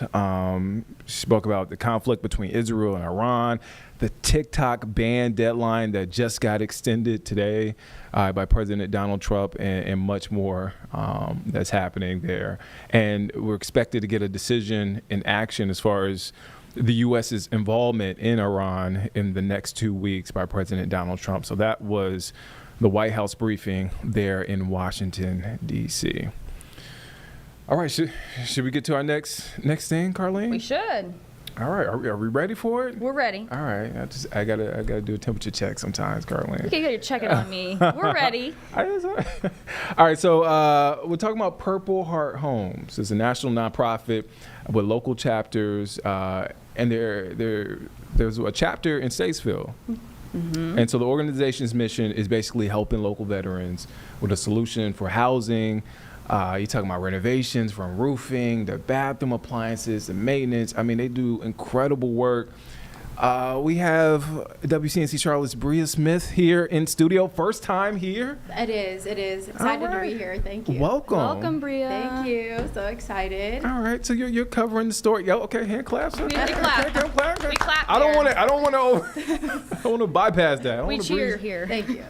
So you're covering the story, Purple Heart Home. So what their mission is to help local veterans. So you're out there today. Walk us through your story today. Absolutely. So I actually met with Mike Stubbs, who was a Vietnam veteran, and this past Monday he had the chance to get a new roof. It was something that he thought would take really a long time. Over the past years, when he really started to realize that he needed some work done, an entire new roof. So they were able to come bring out the supplies to him on a flatbed, and it was really to his surprise. He didn't think, quote, is what he said was, I don't think things like this happen to me or for me. And so it was great. It was beautiful to really see that, He got the materials for his roof, got new shingles, and they placed that on his home this Monday. So really just a beautiful relationship between the two.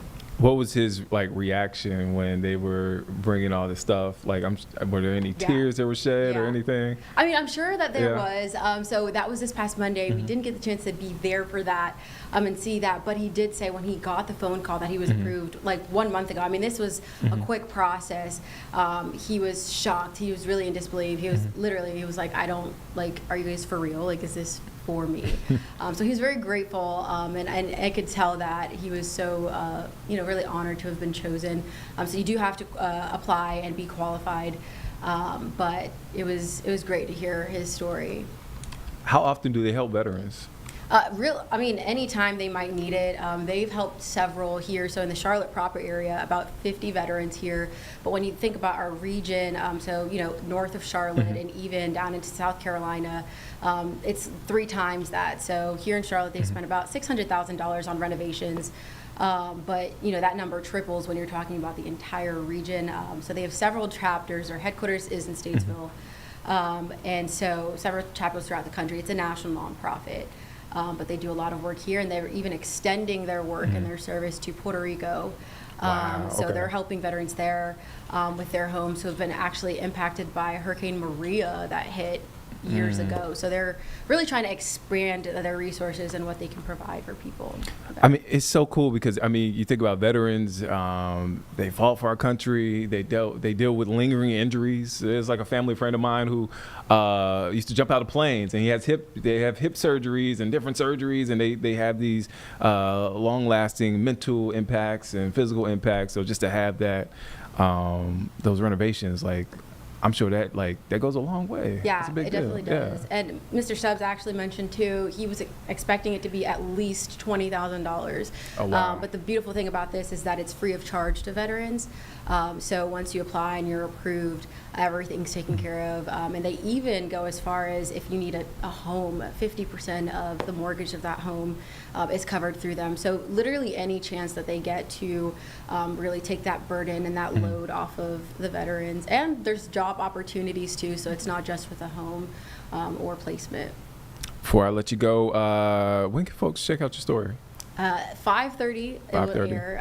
5:30. So we'll get to see a little bit more of Mr. Stubbs' story, and also, you'll get to find out how you can access those resources, or if you're a veteran and you want to apply, you'll have the chance to hear about that also. WCNC Charlotte's Bria Smith, first time here in the Live Impact studio. Carlene, she that's nailed a big it. Thank you. Thank you. Excited to be here. All right. Thank you, Bria. We look forward to your story. And you can catch that story on our website as well and on the news app when it becomes available. All right, Carlene, where we want to go next? Let's talk about the mudslide. Okay. So we did an interview this morning. Our morning team did an interview with TDOT, Tennessee Department of Transportation, on I-40. There is a mudslide right now. They're dealing with a mudslide on I-40 at the North Carolina-Tennessee border. Ben Thompson, Megan Bragg spoke with the communications officer for the Tennessee Department of Transportation. You see that video there? It's wild. Incredible video. It's terrifying. Incredible in the worst way, right. I should say. But let's listen into what that communications officer with the Department of Transportation for the state of Tennessee had to say during that interview. Let's take a listen in.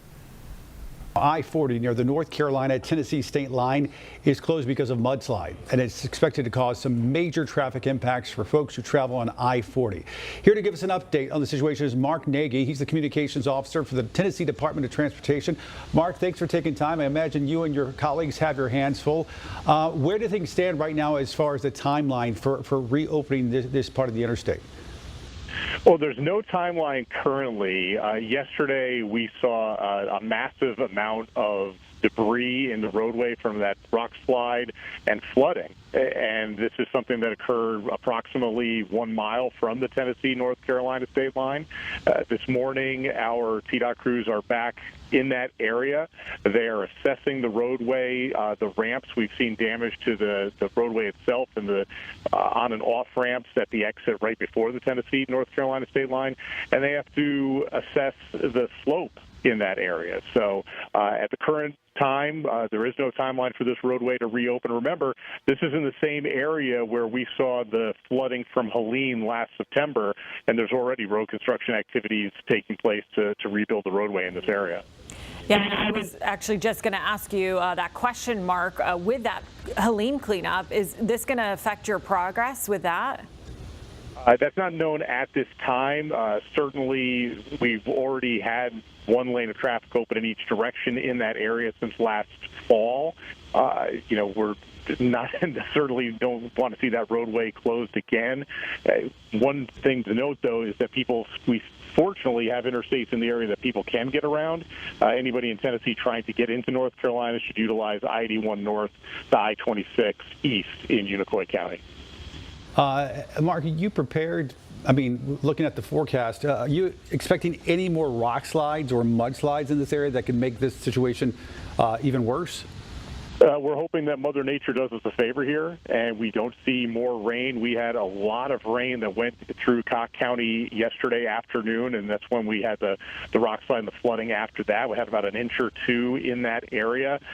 So if we can get some dry conditions over the next few days, certainly that would be helpful. And just, you mentioned this, but just to revisit, because for folks watching us right now or listening to us, where this is happening is about 4 hours away from Charlotte. So this is a good distance away, but of course I-40, the main way folks get from North Carolina into Tennessee and vice versa. Of course, a lot of interstate travel with folks like tractor trailers and things like that. So what are you telling people to do as far as going around this? Well, I-40 was already down to one lane in each direction between mile marker 446 in Tennessee and mile marker 7 in North Carolina. That's approximately 11 or 12 miles. So commercial traffic was still able to get through that area. Certainly that's not the case right now. So we would advise anybody who's trying to travel between the states, do not take I-40. It is closed and it is not safe for travel. So, find alternate routes. Again, fortunately, there's a number of interstates that folks can use to get to and from the states. I can tell you, I've driven that stretch of interstate between North Carolina and Tennessee more times than I can count, into Knoxville. And on a regular day before any of this, it was not for the faint-hearted, because the twists and turns were already a lot, much less once you have it down to one lane, and now it completely shut down altogether. Mark Nagy with the Tennessee Department of Transportation. Mark, thanks so much for taking time. We appreciate it. Yep, thank you, guys. Yeah, you see that video, you feel for the folks there in that area, especially that stretch of I-40, Tennessee, North Carolina border, still dealing with impacts from Hurricane Helene, still trying to recover there. So as soon as we get more information on the efforts to restore that area, we will bring that to you here on WCNC Plus. All right, so we want to turn our attention now to a hot topic in Union County. So, and we actually brought this press conference to you last week live here on Live Impact News on WCNC Plus. So let me set you up. So Monroe council members are concerned with state legislation, North Carolina state legislation, regarding election changes in House Bill 3. So North Carolina House Bill 3 will make changes to how elections are run and conflict with Monroe's town charter. WCNC Charlotte's Miles Harris is there in Monroe with the latest, and he spoke with some folks there. Let's take a listen in to Miles's report. Hey, Miles Harris here with WCNC Charlotte, and I'm in Monroe today. We are talking about something that is actually having a lot of concerns when it comes to residents in this community. We are talking about the impacts, if gone through, with House Bill 3. So House Bill 3 was actually not intended for Monroe, but within the last couple of days has actually been added. Monroe has been added to that bill, and one of the things that this bill would include would actually change the way that the voting process is done in this community, something that really hasn't changed in over 60 years. So one of the things that it would do is actually make unaffiliated voters pick a party and become an affiliated voter in order to even cast a vote. Now, why that matters is because in Union County, they have over 60,000 unaffiliated voters. So there's a lot of questions with that, but really what also is upsetting a lot of people in this community is the process on how even Monroe got added to House Bill 3. They're asking questions, and it's not just community members, it is also city leaders out here that are asking questions on, one, how Monroe got added to this bill, but also what this could look like with the next election, and really what this would mean is that it would actually make and add another year for voters before they can even cast their vote. So a lot of questions and not a lot of answers for these residents here. And even in fact, there are residents that are planning to actually go to Raleigh next week to voice their opinions on this bill to state lawmakers. And we're definitely going to keep you up to date what it kind of looks like today, but also what it could look like for next week when it comes to this community, not just for Monroe, but also really what this House bill could mean and why this even got added in the first place. It's definitely a lot of questions that community members are asking so far. And that was Miles Harris giving us an update on House Bill 3 there and its impacts on Monroe. All right, so we want to shift our attention now to do we want to go to the interview from? Okay, all right. Just want to make sure. I'm just checking. This is what happens here on Live Impact News. Look, I call for things. I ask. It doesn't hurt to ask. All right. So we want to get to the interview from this week. Actually, yesterday we had a special guest on the program, Lenny Springs. He's the president and CEO of the Charlotte-based S Group Consultants, and he sat down with us to discuss a newly formed black-owned bank called Redemption Bank in Utah. Lenny is actually in Utah right now for the opening. And he talked about the importance of black-owned banks. Just to give you some back story and background on Lenny Springs, he's been in the banking industry for 30 plus years. He retired in 2007, started the company S Group Consultants, and now he's back in banking and looking to get this off the ground. So he talked about this venture and he talked about the importance of black-owned banks. So let's take a listen into that interview.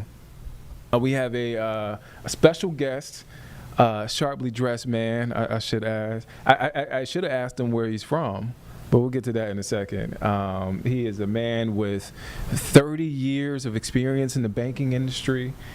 He is currently the president and CEO of a Charlotte-based S Group Consultants Incorporated, and he's on the board of directors of Redemption Holding Company and the newly formed Redemption Bank. We'll get to that in a moment. Let's bring in our guest, Mr. Lenny Springs. How are you doing, sir? Thank you. Thanks for having me. Well, it's hot outside. It is hot outside. Cool as a cucumber, though. I don't see, you didn't break a sweat at all. Where are you from? I'm originally from a little small town called Johnston, South Carolina, about big as this studio. Okay. One stoplight type of town? One stoplight. The biggest thing in my little hometown now is we recently got a McDonald's. Oh, man. I used to work, that reminds me of Bennettsville, South Carolina. Yeah. I worked in the Florence area for a couple of years, and I remember the big news in Bennettsville at the time. They got a cookout restaurant. So that's what that reminds me of. Yeah. How long have you been in the Charlotte area? 35 years. I actually came here from Atlanta back in 1990. Okay. At the time, I was with First Union National Bank. And my banking career got started in South Carolina with a small bank called Southern Bank, about $1 billion bank. Yeah. And back in the 80s, as you recall, interstate banking laws changed, which meant banks could cross state lines and establish a bank. Well, the bigger banks in Charlotte, the First Unions, at that time it was Nation Bank, wasn't Bank of America, it was Nation Bank, was crossing state lines. And First Union came into South Carolina and acquired Southern Bank. So that's how I got into banking. So was there, South Carolina, Greenville at the time. Okay. From there to Atlanta, Florida, back to Atlanta, Charlotte. So I thought maybe I would be in Charlotte for about 3 to 4 years, and here I am, some 35 years later, still here. What is it about the city that kept you here? Banking. What is it about banking? Like, why the banking industry? You know, Nick, I kind of stumbled into banking. Okay. To tell you the truth, when I was living in Greenville, quite frankly, I thought I was going to have a political career. I was invested in the community, involved in the community with the NAACP and other civil rights organizations, being a community activist. And had an opportunity to take a assignment with the Greenville Chamber of Commerce. They were trying to get a referendum passed to build a coliseum. And in order for that referendum to pass, they knew they needed the African American vote. So they hired me to deliver the vote in the black community for the referendum. And during the course of that campaign, I met a gentleman, the CEO of Southern Banks, Sam, can't remember Sam's last name, but he said, "Hey, have you ever tried banking?" I said, "No, not really. I had a degree in business administration." And I had ran an Urban League, which is a community-based organization, which is about social services. So I had an extensive career in the nonprofit world, but had never worked in the for-profit world in corporate America. Met Sam, and the rest is history. Offered me a job, and I retired from banking in 2007. How's that changed your life? I mean, you retired in 2007, but it was sort of that. Have you ever thought about going into banking? Well, at the time, it was Wachovia Bank. Of course, Wells came in and bought Wachovia. And I actually worked for Wells Fargo for about a week before I decided to leave. Took a golden parachute. At the time, didn't know the parachute had a hole in it, so I crashed. So here I am now, and that's when I started my company, the S Group. But quite frankly,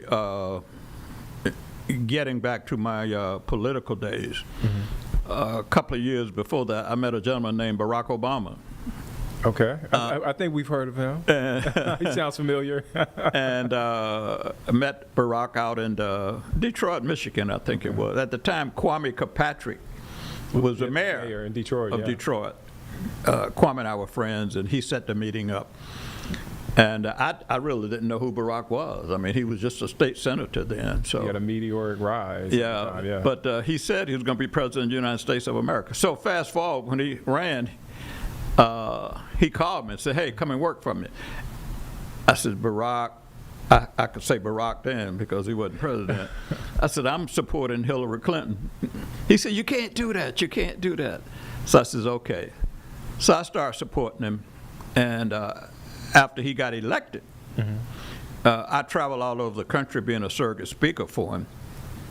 After he got elected, he called me up and said, "I want to talk to you. I hadn't forgot about you."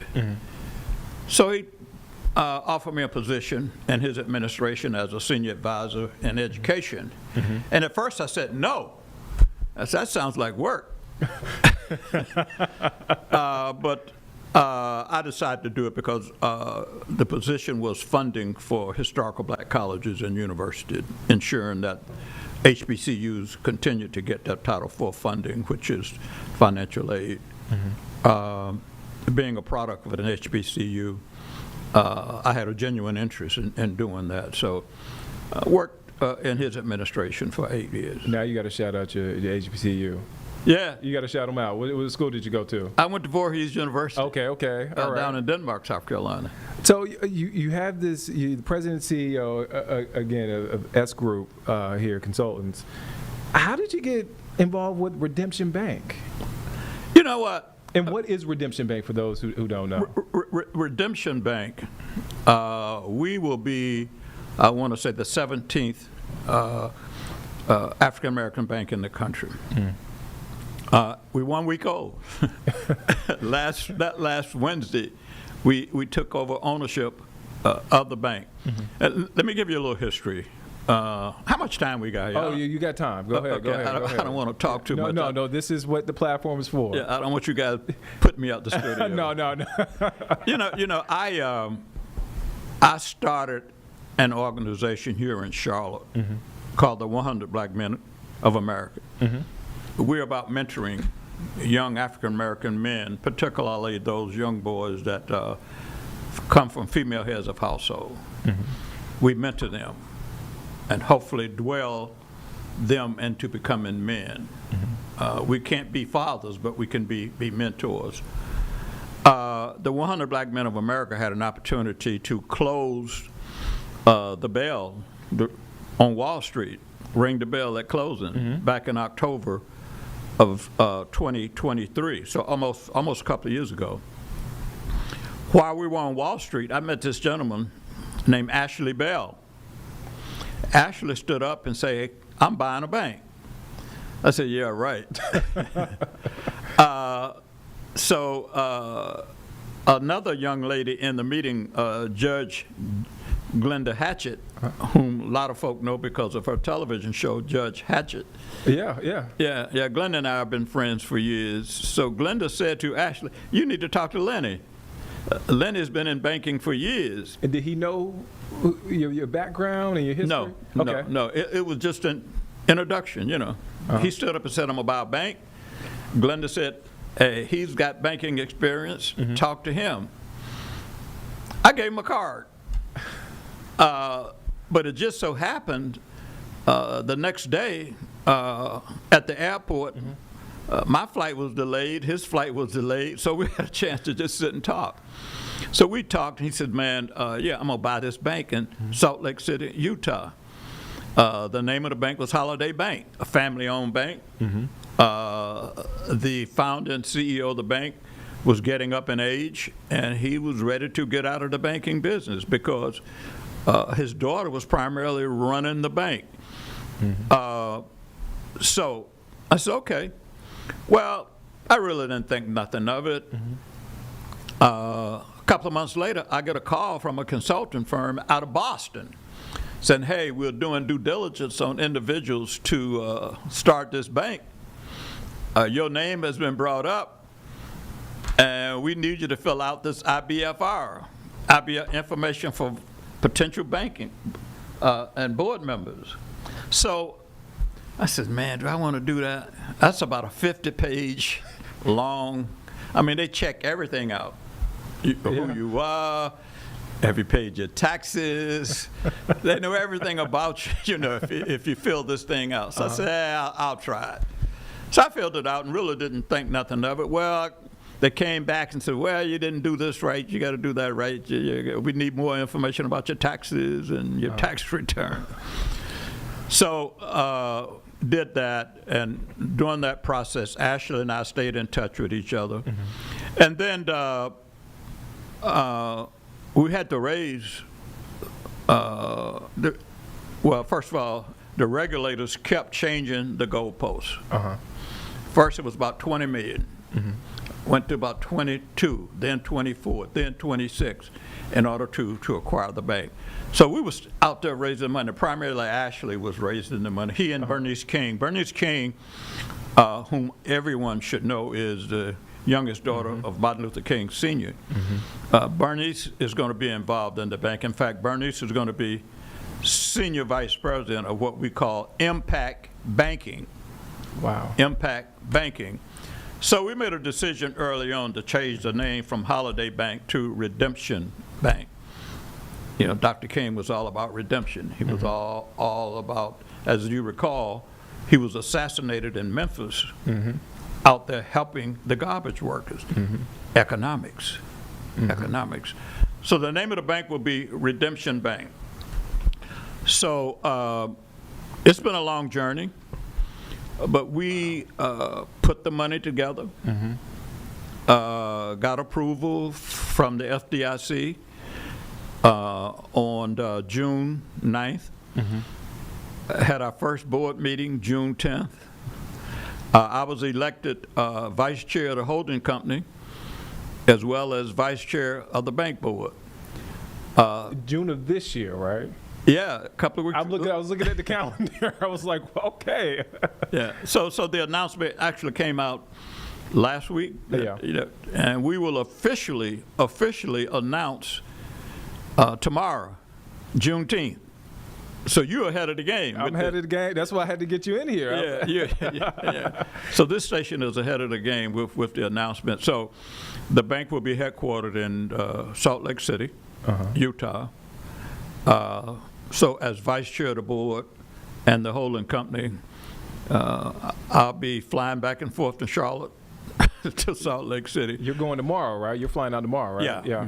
Yeah. So, but with technology, we can hold board meetings and holding company meetings by Zoom. So, I'm getting too old to be on these airplanes. So, but I'll go as needed. You're a young man. Yeah, right. Okay, so I got this question yesterday. I knew what it meant, but I want to hear your answer. 'Cause I feel like there are a lot of people that don't know what this means. Black-owned bank. What does that mean? Well, for me. And what does that signify? What impact does that have? It could be a significant impact to the African American community and the minority community. Being a banker with major banks, banks like Wells Fargo, Bank of America, Truett, Fifth Third Bank. Yeah. We have all of those major banks here in Charlotte, North Carolina. Redemption Bank, we can't compete with those big banks.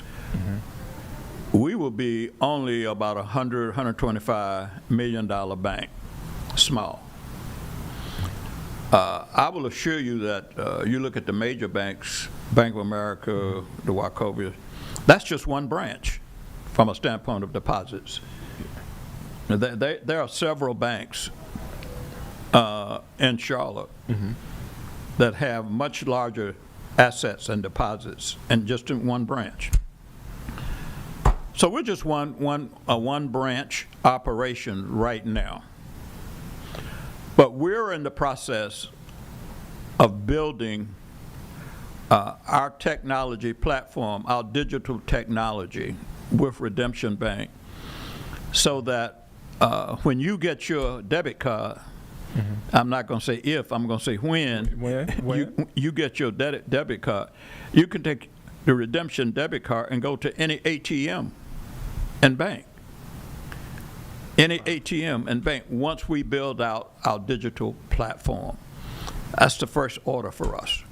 Because although we're going to be located in Salt Lake City, Utah, we want you to be able to go to any ATM in the country and bank with us. Now, we're not going to do any mortgage lending. To answer your question, we're going to be looking at small and minority business lending. Small minority business lending. There's a market out there for that. Yeah. The major banks, many times, are bypassing those opportunities. We think that we can make a difference with small minority business lending. There are many small minority business out here that can't walk into the larger banks and get a loan. That's what we're going to focus on, small and minority business lending and some consumer lending. So I think we can make a significant impact in the marketplace by doing that.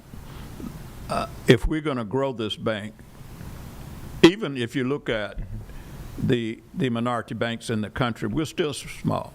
Liberty Bank down in New Orleans, which is a minority-owned bank, is the largest black bank in the country. And they're still on $1 billion, $1 billion. Wow. But they are the largest.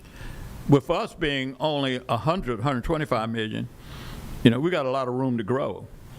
I think Ashley and I can grow this bank to become a player in the marketplace as it relates to small and minority businesses.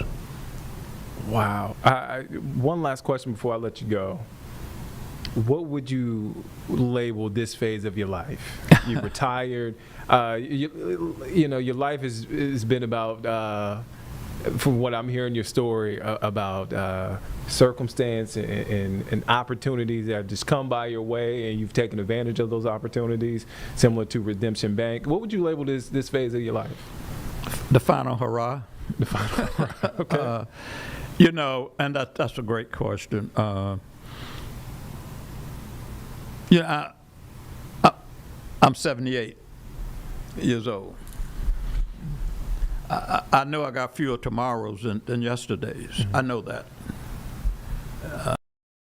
Look at my community involvement. It's been all about equal justice, civil rights, fairness. So now, if I can close that out with economics, then that's how I want to do it. To have an opportunity to work with Dr. King's daughter, Bernice, Ashley, and other members of the board to uplift the community from an economic standpoint. If you look at the banking deserts around the country, and let's be clear, a banking desert is census tracts where there are no banks, no financial services in those census tracts. With Redemption Bank, we're going to have what I think is a great community reinvestment plan to invest in those census tracts, to provide loans in those census tracts. Wow. If you look at those banking deserts, 24% are people of color, older people, low income, and people with disabilities, and small businesses. You know, if we're successful in growing Redemption Bank, I'm not going to say if, when we're successful in growing Redemption Bank, providing opportunities for small minority businesses, then yeah, it'll be time for me to get off the stage, close the curtain, go sit on a rocking chair on the front porch. Do you want to do that? Sit on the front porch? You know, Nick. Yeah, I'm ready. Okay. I'm ready. You know, at some point, you know, you got to know when to try to slow down and enjoy life. That's going to be tough, but you know, I want to enjoy. I got a little small farm down in South Carolina with a nice fishing pond. I want to try to enjoy it a little bit. Ladies and gentlemen, that is Lenny Springs, the pride of South Carolina, the president and CEO of S Group Consultants Incorporated here in Charlotte, also with Redemption Bank. Thank you for your time. He's hopping on a flight tomorrow, so we got him just in time before he hops on the flight. Tomorrow's Juneteenth. He's going to be there at Redemption Bank in Salt Lake City, Utah. Thank you. We have to have you come back. Hey, thank you all for having me, and I appreciate the opportunity. Of course. I really do. I was saying to your producers, I watch your station all the time, and so. 4 o'clock show? Do you watch the 4 o'clock show? I will be now. Okay. That was a great answer right there. Lenny Springs with Redemption Bank. Thank you. And look, you can find that. Really great conversation we had yesterday with Lenny Springs, talking about newly formed bank, Redemption Bank, black-owned bank. He's in Utah right now, Salt Lake City, Utah, launching that bank. So shout out to Lenny, and thank you for taking time to come into the Live Impact studio to speak with us about what you got going on. All right, so let's talk about the weather again. It is hot. We are weather alert today. So sure are. You want to be careful with the sun. You want to make sure that you're hydrated, wearing sunscreen, doing all the things. That is a live look at Caramount Health Park there in Gastonia. We're the home of the Gastonia Ghost Peppers. The home of Pepe. Pepe. Pepe. Pepe. Pepe. I thought it was Pepe. The Gastonia Ghost Peppers. The Gastonia Golf. Big fan. I was like, man, I looked at Carlene for reassurance. And It's Peppy. It's Peppy. It's Peppy. Yeah. But I thought it was pronounced Pepe. Is it? I don't It's know. Peppy. I read that as Peppy, Okay. but I could be wrong. I could be wrong too. Okay. I could be Call wrong. in, Ghost Peppers. Okay. Call in. We're Let not us trying know. to be disrespectful at all. We want to know, but we love this shot. We love the team. We love what you guys are doing out Yep. there. So shout out to y'all. But if you're outside, man, be careful. It is hot. Even up in the mountains, like In the sun. mountains, the sun is out. Wear it your was sunscreen. It was raining in It was downtown raining Boone. in Boone, and then it kind of cleared up. Yeah. It's that time of the year in the Carolinas, Where and yeah, we're in the summertime. chugging along to make sure that you are staying safe from the sun, but also make sure that you're aware that we are weather alert today. We have some storms coming through the area. Mhm. I believe 2 to 8 is that window. But let's check in with meteorologist Majestic Storm for a full look at your forecast. Well, good Thursday afternoon to you. I'm WCNC meteorologist Majestic Storm, and today is a weather alert day because by this afternoon and this evening, we're concerned that we could see a few thunderstorms that will have the ability to quickly become strong to severe. So let's break down that severe weather threat for you today, and then we're going to be tracking a heat wave heading our way. You can see the Storm Prediction Center has a large majority of the East Coast under that severe weather threat, including all of the Carolinas. Once we zoom it on in, you can see all counties shaded in that orange. We're under a medium level risk for severe storms. This is likely where we're going to see more frequent storms and perhaps stronger storms. But even if you're watching for a county shaded in this yellow, you have that low end risk for severe storms. You all just need to stay weather aware. It's a little deceiving because we're still holding on to plenty of sunshine. It's a beautiful day, but oftentimes that fuel and those warm temperatures and that humidity will actually act as fuel as we're heading into the day as we start to see those storms develop. Now, as those storms do, we'll mainly be watching for number one, strong damaging winds. That's going to be the primary risk for everyone. You can see it there. Some of those winds capable of gusting over 60 miles an hour. So if you have something outside that might blow away or get damaged, make sure it is secure. And then we could see isolated hail here and there. The good news is today will be the only day that we are going to be watching for some severe weather. Friday and Saturday, not so much, but we'll trade the severe weather for very warm temperatures. Here's the rest of the day today. It is a WCNC weather alert day. Make sure you stay close to our weather team this afternoon and this evening.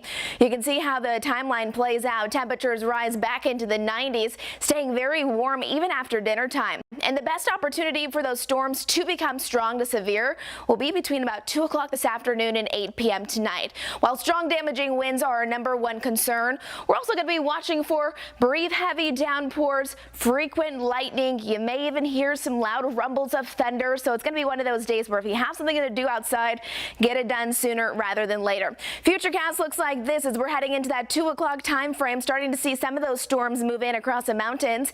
Here's about 4 o'clock hitting Taylorsville, Hickory, Lincolnton, and east of Charlotte. Not so much. Pausing time now. Here's 7 o'clock. A few of those storms roll through. It's important to know that these storms will be very scattered in nature, so not everyone will see them.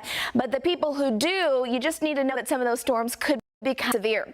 Then as we're heading into tomorrow, it's going to be just a beautiful hot Friday. You can see our high temperatures for us today. Back into the 90s we go. But look, temperatures drop a degree or two tomorrow, and then here we go. That heat wave is on the way. Next week, we'll be forecasting and tracking for you a heat wave bringing back dangerously hot conditions. Let's talk about this upcoming weekend. If you have any plans, here's Saturday at 4 o'clock in the afternoon. This is going to feel like mid to upper 90s. But if you have plans on Sunday, look at this, our heat index value, what it will actually feel like into the triple digits from Charlotte, Monroe, out Greensboro. Monday heading into early next and about 104 is what it could feel like for areas like Rock Hill and Chester. So that's what we're really going to be watching for you very carefully. Again, today is a WCNC weather alert day because we do have the possibility of seeing some scattered rain showers this afternoon and this evening, and some of those storms could become strong if They do. The primary risk will be strong damaging winds. Otherwise, our Friday looks fantastic. Lots of sunshine, but definitely warm. Make sure you are taking those precautions, drinking lots of water and taking breaks from the heat, especially if you work outside in the elements. Have a great Thursday.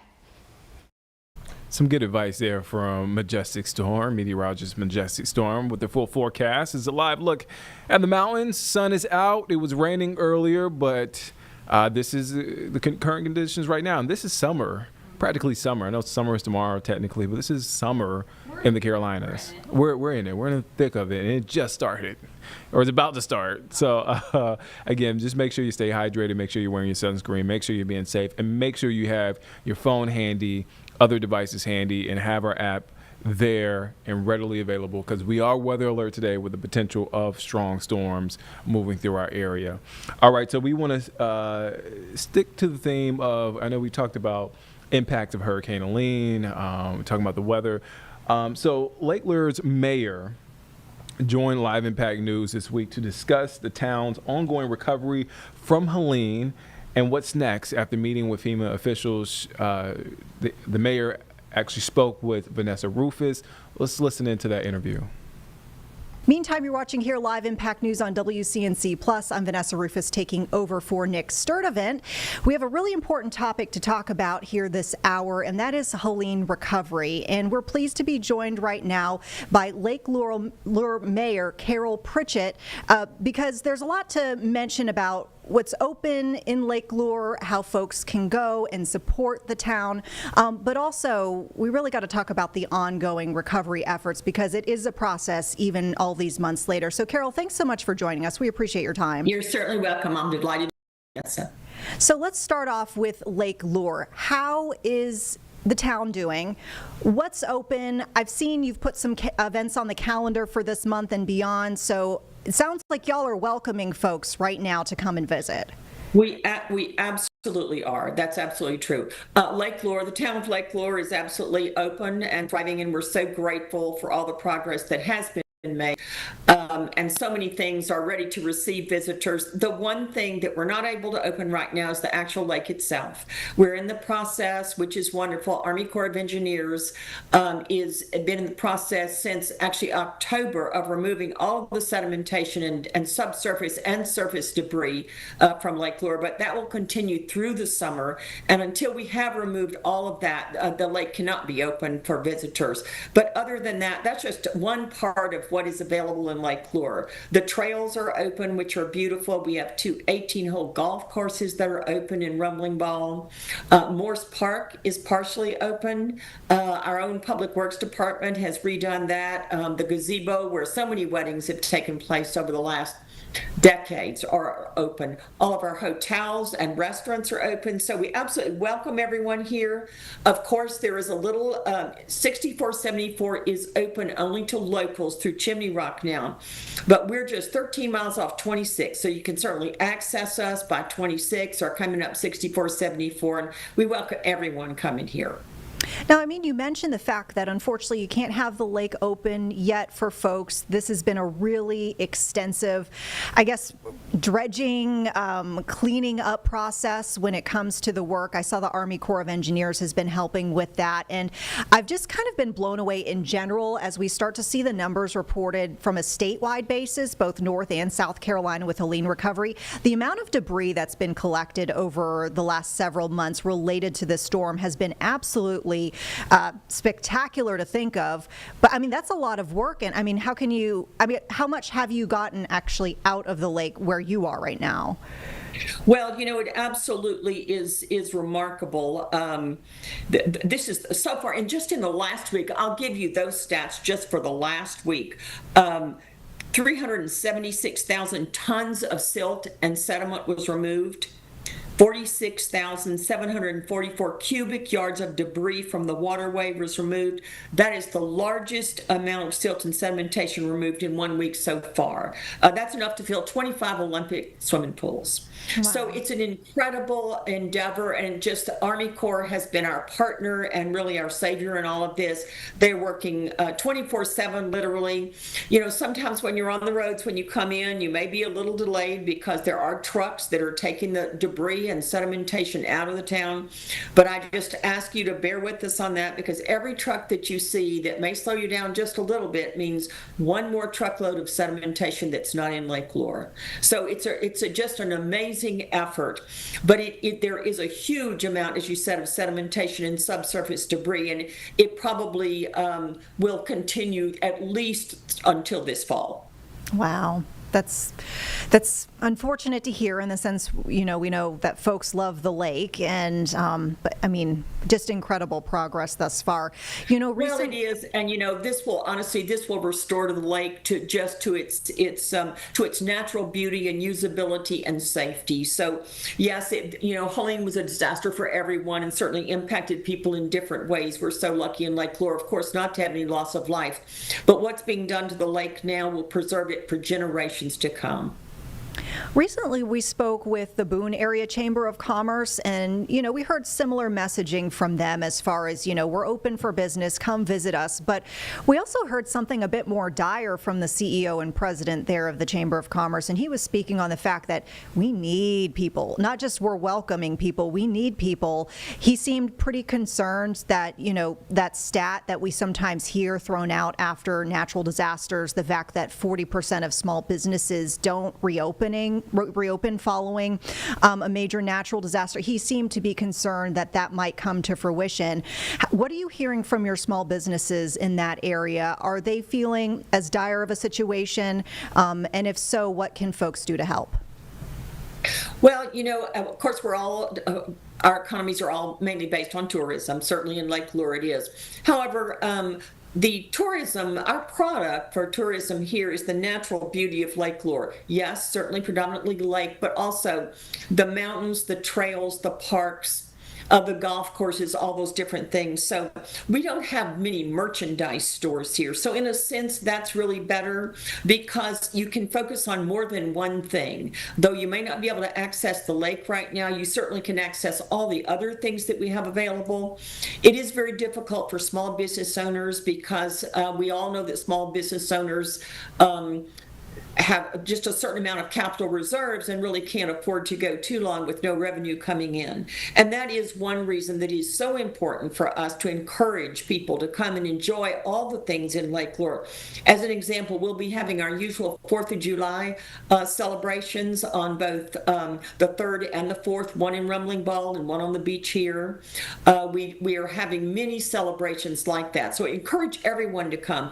It is, certainly we need to give all the help we can to our small business owners to help them live through this until we have Lake Lure back to its pristine beauty.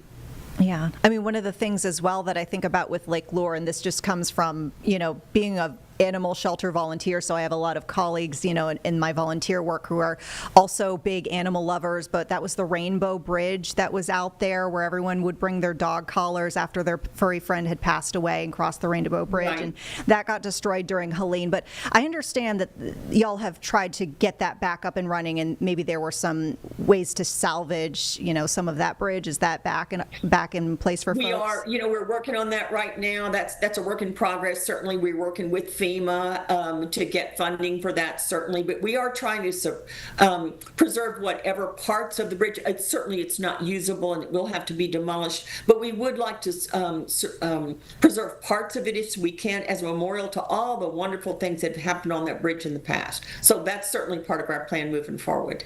Yeah. So you just mentioned FEMA. From my understanding, you recently touched base with FEMA again. You had a recent meeting in the past couple of days with FEMA. How is the work going on with FEMA? Because I know we're transitioning since Helene first happened to a different administration over FEMA. And so some things have kind of transitioned, it sounds like, as far as, perhaps how FEMA might be operating going forward following the hurricane season.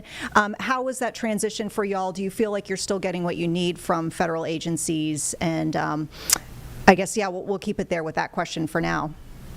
Yeah, our personal interaction with everyone from FEMA has just been very productive, and they're certainly very knowledgeable and certainly trying to help us. It's not a problem with the individual, so we've had a great partnership there, but it is an extremely slow process. We've received so far just $2.1 million in funding, and that is actually for money that we spent out of the town's bank account, so to speak, in the first 3 weeks to do emergency work. And so that's really a refund. But as far as getting any obligation from FEMA for projects that we have moving forward, that is a very, very slow process, I'll be honest with you. I think that, there is certainly a collaboration between FEMA and the state, and I know both parties are working very hard with that. It is difficult because our town just has an annual budget of $9 million. So we look at probably 50% of our revenues being lost for this year because of the lake and the marina. And when we had to expend, $2.1 million of our own money, which is understandable, we use local contractors and we're so thankful for them, but they need to be paid immediately. So that puts all small municipalities, not just Lake Lure, in a very difficult position. We're very fortunate going into this. We've had a very prudent town manager and financial officer, and we were in good financial shape prior to the hurricane, so that's good for us. But it is a slow process, and it is something, however FEMA is restructured or reorganized, that is something I think that needs to be focused on, and that is how to expedite the process of getting funding to the municipalities. I mean, and as far as, speaking on how things could be improved on that front, I was also curious how things were going as far as, some of the relief funding that we've seen discussed on the state level. Of course, we've also seen similar discussions on the federal level as well. And we heard, once again, we spoke with the Boone Area Chamber last week, and the CEO and president flat out said, y'all need to take this Helene recovery out of the budget because the budget talks are going slow, and he seemed to feel like it was holding up the Helene recovery for so many folks. And so, I'm just curious to hear how your discussions might be going with representatives about, getting the help that you need from a state level, perhaps. Well, the state is certainly very involved in it, and of course, FEMA now was 100% funded by FEMA. Now it's 90% for the federal government and 10% for the state. So certainly, General Assembly, and the Senate, they're looking to see where to find that money. And there certainly is, there is a difference in whether it's in the budget, which can make it certainly a slower process, as compared to the Senate, which has a separate way to fund the money.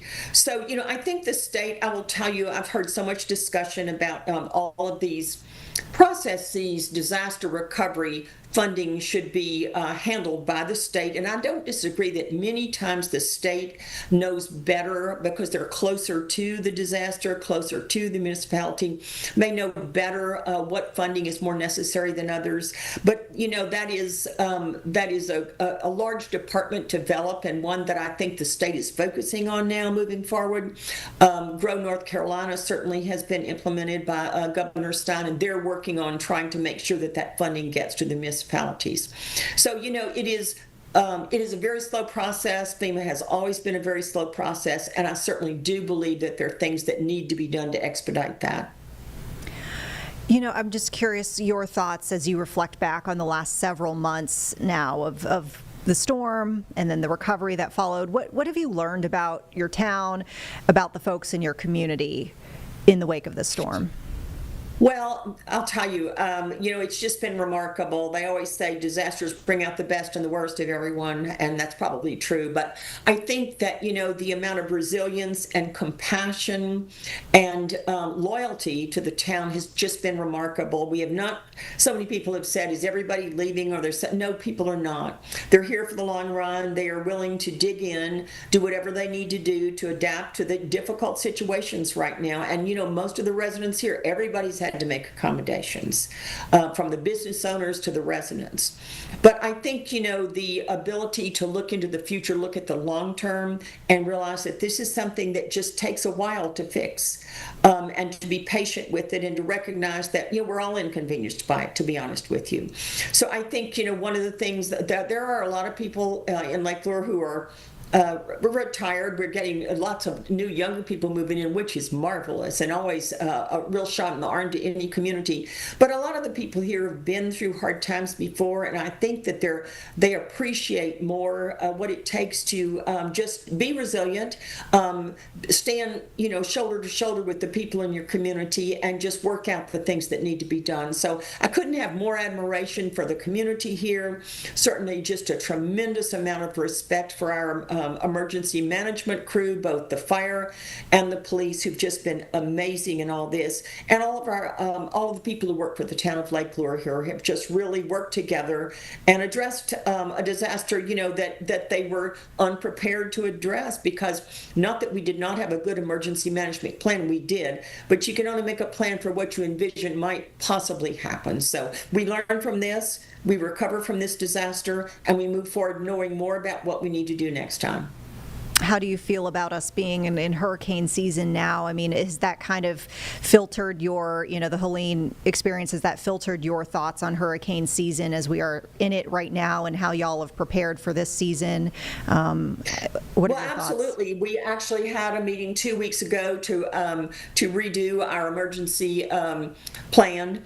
And, looking at everything, taking everything into consideration, the emergency plan that we had before, and DEQ was a part of that. Our emergency management people were a part of that. People from the county and the state were a part of that. So you always have to look at how can we improve. I lived the majority of my life in the Gulf Coast, in Texas, in Louisiana, until 2011. So I've lived through almost every hurricane that's occurred, to be honest with you, right in the middle of it. And I'll tell you, another hurricane will come. It may not be exactly like this one. This was certainly an unusual situation, but another hurricane will come, and we need to be prepared for it. So we're focusing on that at the same time that we focus on recovering from this community. How can we be better next time? How can we protect our town better than we did last time? Mayor, is there anything else you'd like to leave our viewers with here on Live Impact News about the recovery, about coming to visit, whatever you wish to say to our viewers? Well, everybody always says, what do you need now? And we're so thankful for all the help that we have gotten and just from so many different sources. If there was one thing that people could do to help now, it would be to come and enjoy Lake Lure. Close your eyes to the things that there are some things that you may see the lake can't be your use, certainly, and you'll see Army Corps out there just working tirelessly to bring the lake back to its beauty. But come and help make it able for all the people who live in Lake Lure and who have businesses here to survive this in an economic way. So if you could do one thing for us, come and visit us and enjoy what's here for Lake Lure now. All right.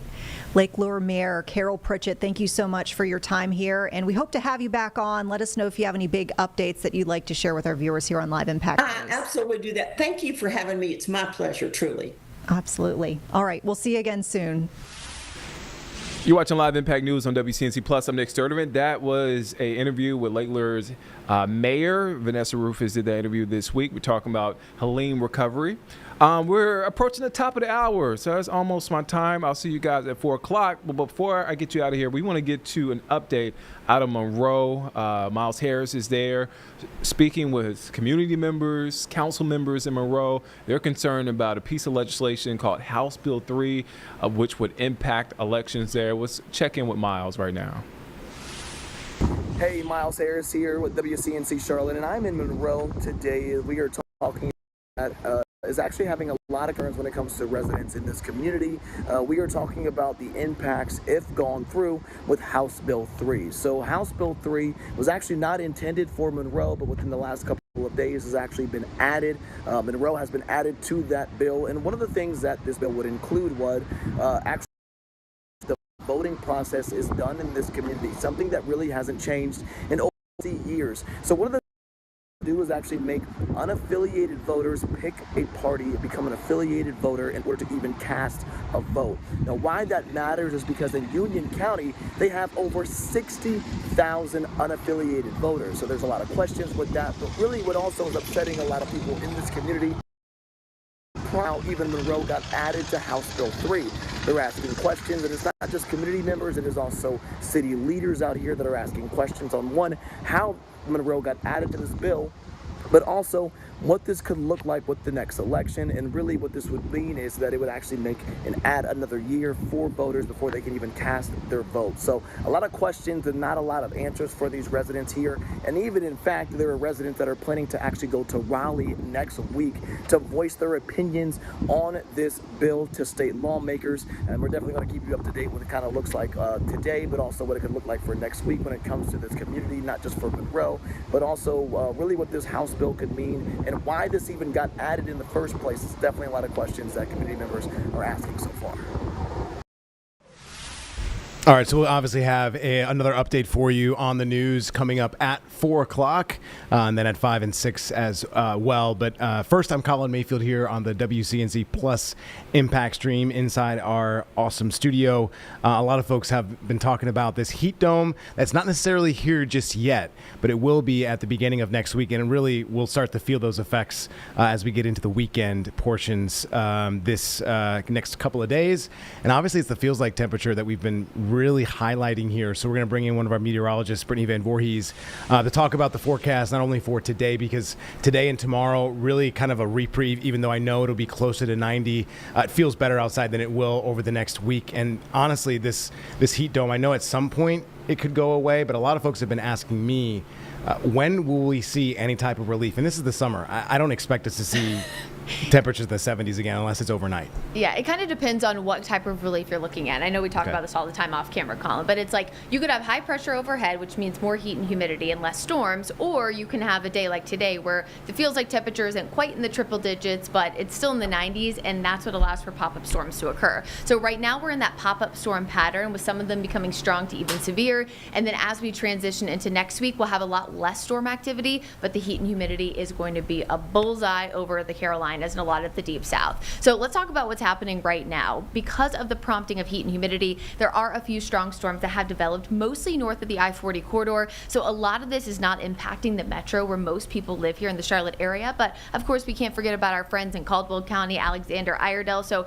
right now we have some heavy rain, gusty winds moving through Lenore and areas just north near Yadkin Valley. Now this isn't enough to prompt a severe thunderstorm warning, but there is what we call a special weather statement currently, which is essentially 40 to 50 mile-per-hour wind gusts. Now, something I thought was a little bit funky that happened earlier. So we added the severe thunderstorm. That's the one that's moving right now just north of Love Valley. Because the storm was going to clip really northern parts of Alexander and Iredell, they kept the severe thunderstorm going. So if you're south of Love Valley, you're not being impacted by this, but you might have gotten that alert to your phone if you have that WCNC Charlotte mobile app. So just want folks to be aware of that. But there is more action coming. You can see this starting to push into southern parts of Burke County, western Cleveland County. So of course, all this action is coming this afternoon, this evening. And so, you know, we'll be covering it right here on WCNC plus of course live during our newscast from 4 to 6:30. And then again, as I join WCNC Plus again from 6:30 to 7 o'clock. So really quickly, let's talk about the risks. Most of these severe thunderstorm warnings that are going to be issued will be for gusty winds 60 plus miles an hour.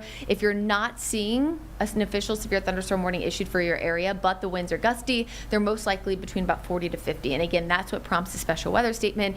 No, you will not get those alerted to your phone. So damaging winds is the big one. I've seen a few reports of a potential for pea to penny size hail, but the hail threat is extremely low. But I wanted to bring this in one more time before I let you go, and of course see again at 6, is that the heat index is substantial out there right now. You can see a little bit of rain, cooled air. North Wilkesboro, Mount area is actually clocking in at a heat index of only 68 and 69. That means that the rain, cooled air from the storms moved right over these sensors versus what you have in Charlotte, which is currently 94, Chirac at 99. Those spots south and east, especially when we're in this pattern, sometimes see the hottest and most humid weather. So if you're in areas in Lancaster County, Chesterfield, and over in Richmond, I would be especially careful, especially as we get closer to next week. Now today we're at 94. Our highest heat index value so far this week at Charlotte Douglas was about 96.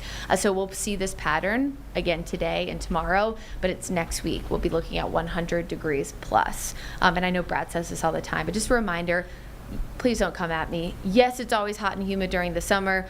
Yes, we often do see a stretch of 100 degrees plus, but the first one normally catches people a little bit off guard, and at the end of the day, our job as meteorologists is to keep you safe, and so that's why we want to remind you. And remember also, I'll say this, I did a weather IQ on this yesterday, the feels like temperature, the heat index, the wind chill, those are not random numbers that we throw at you for fun, because we just want to tell you what it feels like outside, so please don't say, I know what it feels like. It is a scientific calculation based on your body's response to heat and humidity, and of course the wind chill. And not to plug too much WCNC Weather IQ, but if you want to check that out, it is over on our YouTube channel, our website, and of course I know you guys ran it here a few times as well, so thanks for that.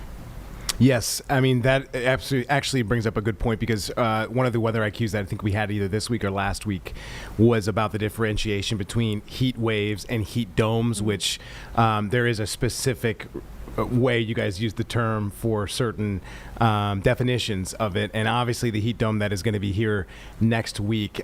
I don't want to say it's scaring folks, but I think a lot of folks who have health conditions, who know that their AC might be on the fritz or maybe not having any AC at all, and we do say, which we verified as well, that heat is one of the #1 killers, more than any other natural type of weather phenomena that we have. There we go. Yeah. So talk a little bit about what type of impacts this heat dome could have. And honestly, Brittany, I know that you guys may have an idea, but is this something that could be building for 2 weeks? So it's a little bit hard to say long range, and it could actually be a full 2 weeks because, of course, a lot of our data isn't fantastic, about 7 days out. But yes, it is something that could be prolonged. Again, when you have the heat and humidity with that strong heat dome, you do get less storm impacts, but the heat can be substantial. I think that if you're someone who is susceptible to heat-related illnesses, whether it's a current condition, you live with elderly people, you have children in your home, now is the time to prepare and have those ways to kind of get around those heat concerns if something were to happen to your air conditioning, or you just plan on being outside. I don't know, maybe the kids have, soccer camp, vacation, Bible school, something going on this week. Make sure that they're prepared. If you're letting them leave your house for prolonged periods of time, make sure that they have water bottles. They are maybe even just knowledgeable about the fact that they should take those extra breaks. One of the big reasons why experts expect, and it makes sense, that heat is the #1 related killer in the United States from weather is not just because people are just like, oh, whatever, and they're aloof to it. It's more so because you can't see it, right? Think of a thunderstorm. If we were outside watching right now and there was a tornado, you would be like, oh my gosh, Brittany, we need to get to shelter. If there was big lightning strikes, or you could hear the thunder, you'd be like, we got to get to shelter. Gusty winds, if we went to the parking lot and there was something that knocked over a tree, you would know to go inside. But heat, because you can't physically see it, that's one of the reasons why people, it's not that they're aloof to it or they don't pay attention, but it's like, it just doesn't seem as noticeable because they can't physically see it. It's the same reason why cold is such a big concern during the winter months, because it's the same thing. And a lot of times the populations that are most impacted by this are lower income, the homeless community, which of course that's a big concern as well. So I just think that it's a good idea for people to just make sure that they're staying safe, staying weather aware, especially as we get into next week. I think that there could be multiple days where our heat index is above 103, and that is the threshold for heat-related illnesses. So heat cramps and heat exhaustion start about 103 or higher. We could definitely be at that. Will we get to 105, which is the heat advisory criteria? We'll be right on the edge. But what is important to know is that if the heat index is 103, that is measured in the shade, just like our regular air temperature, which I know we have talked about that dozens of times when that's measured at the airport. So if it's 103 for the feels like temperature, and then you're going into the sun for prolonged periods of time, you have to add about 10 to 15 degrees. So now we've gone from 103 to about 113 and upwards of 118. And that's only after an hour. If it gets to 2 hours, 3 hours, 4 hours, again, I'm thinking mostly like kids camps and sports practice, that's when we can get upwards of 125. And that's what causes heat stroke, and that's what is a medical emergency. So you're essentially just trying to prevent that from happening. Will you be okay if you're outside and the heat index is 103 for a little bit of time, or you're taking your breaks? Yes. But once you start to meet that 125 degree threshold, that's when it starts to get especially dangerous. If you're ever in that situation and you're not sure, it is a medical emergency, and so doctors do recommend that you dial 911 and get them help as soon as possible. Yeah, some great advice, and honestly, some great details for folks to pinpoint, because as you said, it does happen quickly, and when it does happen, it can be deadly. There's something else I was going to talk to you about. Was it the fact that we just had a new severe thunderstorm warning that just popped up? I know. Go it's ahead. not. No, it just. It's perfect. Again, it's the same storms, moving through. So Okay. we just have a new severe thunderstorm warning popped up for north. It looks like northern Catawba County and Burke County. So if you're in this area, this is previously a special weather statement. So at this point, essentially, it means that the winds are estimated to be 60 miles per hour higher. So this is essentially right over Lenore, pushing off toward the east there. This will be impacting northern parts of Alexander County near Little River. You can see some of those lightning strikes too. Something else I am watching is if you look at where the storm is right over Lenore, if you notice how the lightning strikes have gotten so many more in like the past 5 minutes or so, that is an indication that the storm is continuing to strengthen. So we'll have a lot more, of course, coming up on this at the news at 4 o'clock. And we'll look at, any reports of any kind of weather-related issues here. But so far, not seeing a lot of reports of any kind of wind damage, substantial wind damage, that is. So just a reminder, too, that when we have these severe thunderstorm warnings and we're looking at winds, all of that is radar estimated. So just because it says 60 plus, that doesn't necessarily mean that's what you're seeing in your backyard. But I do encourage folks, as always, when we have a low risk, a medium risk, a high risk, to make sure they're keeping a close eye on the forecast, especially for outdoor activities. Last thing, and this is on my mind, just came back to it. I don't want to make too much of a big deal about this, but this, can I say, is unusual to see the type of heat we're going to see with indices over 103 for an extended period of time. So the heat official definition of a heat wave is essentially 3 days or more with temperatures above average, and normally the above average is like 5 degrees or more. So we certainly have a heat wave. It really depends on the pattern. But yes, there are times during the year where we can see 3 to even 5 days of 103 or higher. If this does end up being close to 7-10 days, if not 2 weeks, where we have this pattern just kind of sitting over us, yes, that would definitely be more prolonged. And I know we talk about this a lot when we talk about climate change and things like that, and I'm always getting messages. It's like, it's hot every single year, and stop talking about it, whatever. It's not just try to scare people, as you just mentioned. Right. This is just the reality of the situation. And I did a weather IQ actually a few years ago on this, but talking to the experts at NOAA back in the 50s and 60s, which is like right when we really got good satellite data, and a lot of our sensors and things like that are from the late 1800s or early 1900s. And once we started getting satellite, you could kind of get a better picture of like heat waves as a whole. And in the 50s and 60s, there was one heat wave for every cool wave, so the ratio was 1 to 1. Now in the 2020s, the ratio is 2 to 1. So it's not that cold waves don't happen. I think that's the big thing. We're not trying to, this is data driven. Meteorologists are not trying to make up stuff. Like, this is just pure data. So about 60 years ago or so, we were 1 to 1 heat wave to cold wave, and now we're every 2 heat waves we have 1 cold wave. So it doesn't mean that we don't get chilly sometimes in the winter. I mean, what was it, 2 Christmas Eves ago, we had a low of 9. It caused severe power outage issues. But it's just we see more heat waves, especially in the south, than we see cold waves. So it's just something that we'll continue to try to educate people, and the data exists, whether you want to take precautions or not. Yeah, and Brittany, as she said earlier, will be back for our normal 6:30 stream, for our weather impact stream here on WCNC Plus, and then if needed, she can extend and will extend into the WCNC Plus hour from 7 to 9, which weather really drives this on WCNC Plus. I cannot highlight enough that it's great to put this on whenever you can. Leave it on all day because we have these type of updates throughout the day all the time. In fact, we're about to go to some breaking news in just a second. So, Brittany, I will let you get back to forecasting and getting ready for the 4, 5, and 6, and then the 6:30 show as well. But appreciate your time, and thank you for explaining all of that into layman's terms for us, people that don't understand. All right, thanks. See you then. All right, we do have some breaking news to get to, and we have been following this trial that has been happening, but the Bedford verdict, which this man was found guilty of murder and grand larceny on both counts. Now, here's a little bit about this. It was Emmanuel Bedford was this man who was charged today in connection with the death of DeAndre Reed, which happened in 2021. Now, this was his girlfriend, his ex-girlfriend at this time, and then when this happened in 2021. So this jury finding Bedford guilty on both charges during the trial that really just wrapped this week. And we do have, I believe, ongoing discussions, and I think some situations that are happening from our news partners at WBIR around this Emmanuel Bedford guilty verdict. But he was arrested in Georgia on these charges related to the case about a month after this happened, which Reed was seen on September 3rd of 2021. Her family saying that she was taken by Bedford to a Greyhound bus station in Charlotte and then just vanished. Her sister saying that she planned to meet her in Charlotte but never heard from Miss Reed again. So he was arrested, as I said, in Georgia about a month later, and then Reed's SUV was actually found. It was submerged 11 miles from Bedford's home, which was in Burke County, Georgia. So investigators obviously threw out their investigation and looking at evidence. They collected blood inside the vehicle that they were able to link to Reed.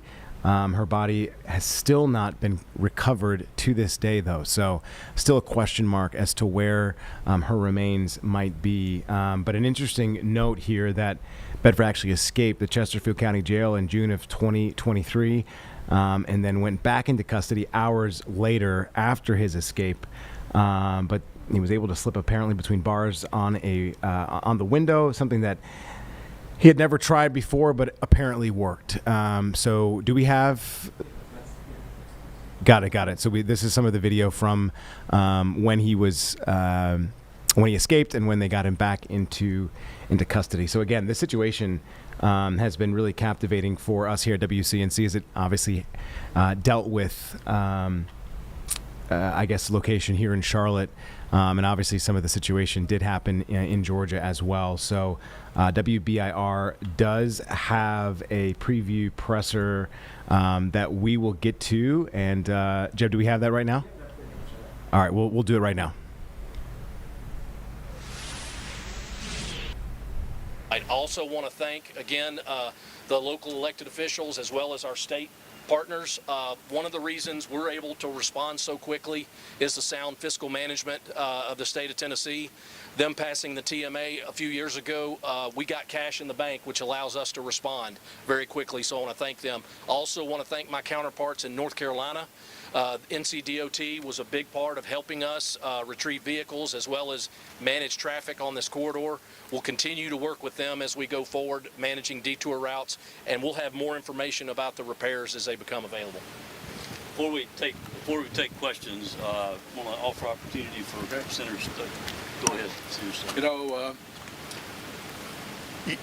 it's not how many times you get knocked down, it's how many times you get back up. And each time, Cock County keeps coming up swinging, and we're proud of them for that. When you look at what happened here over the past few months, you know, already the whitewater rafting is back up and running. If you go downtown Newport, you know, it's opened back up again. So we're really fighting to keep everything going. If you're trying to come from North Carolina into Tennessee, you can always take Highway 2570 coming out of Hot Springs and Nashville that way. So thank you. Senator, we'll go to first Representative Latham.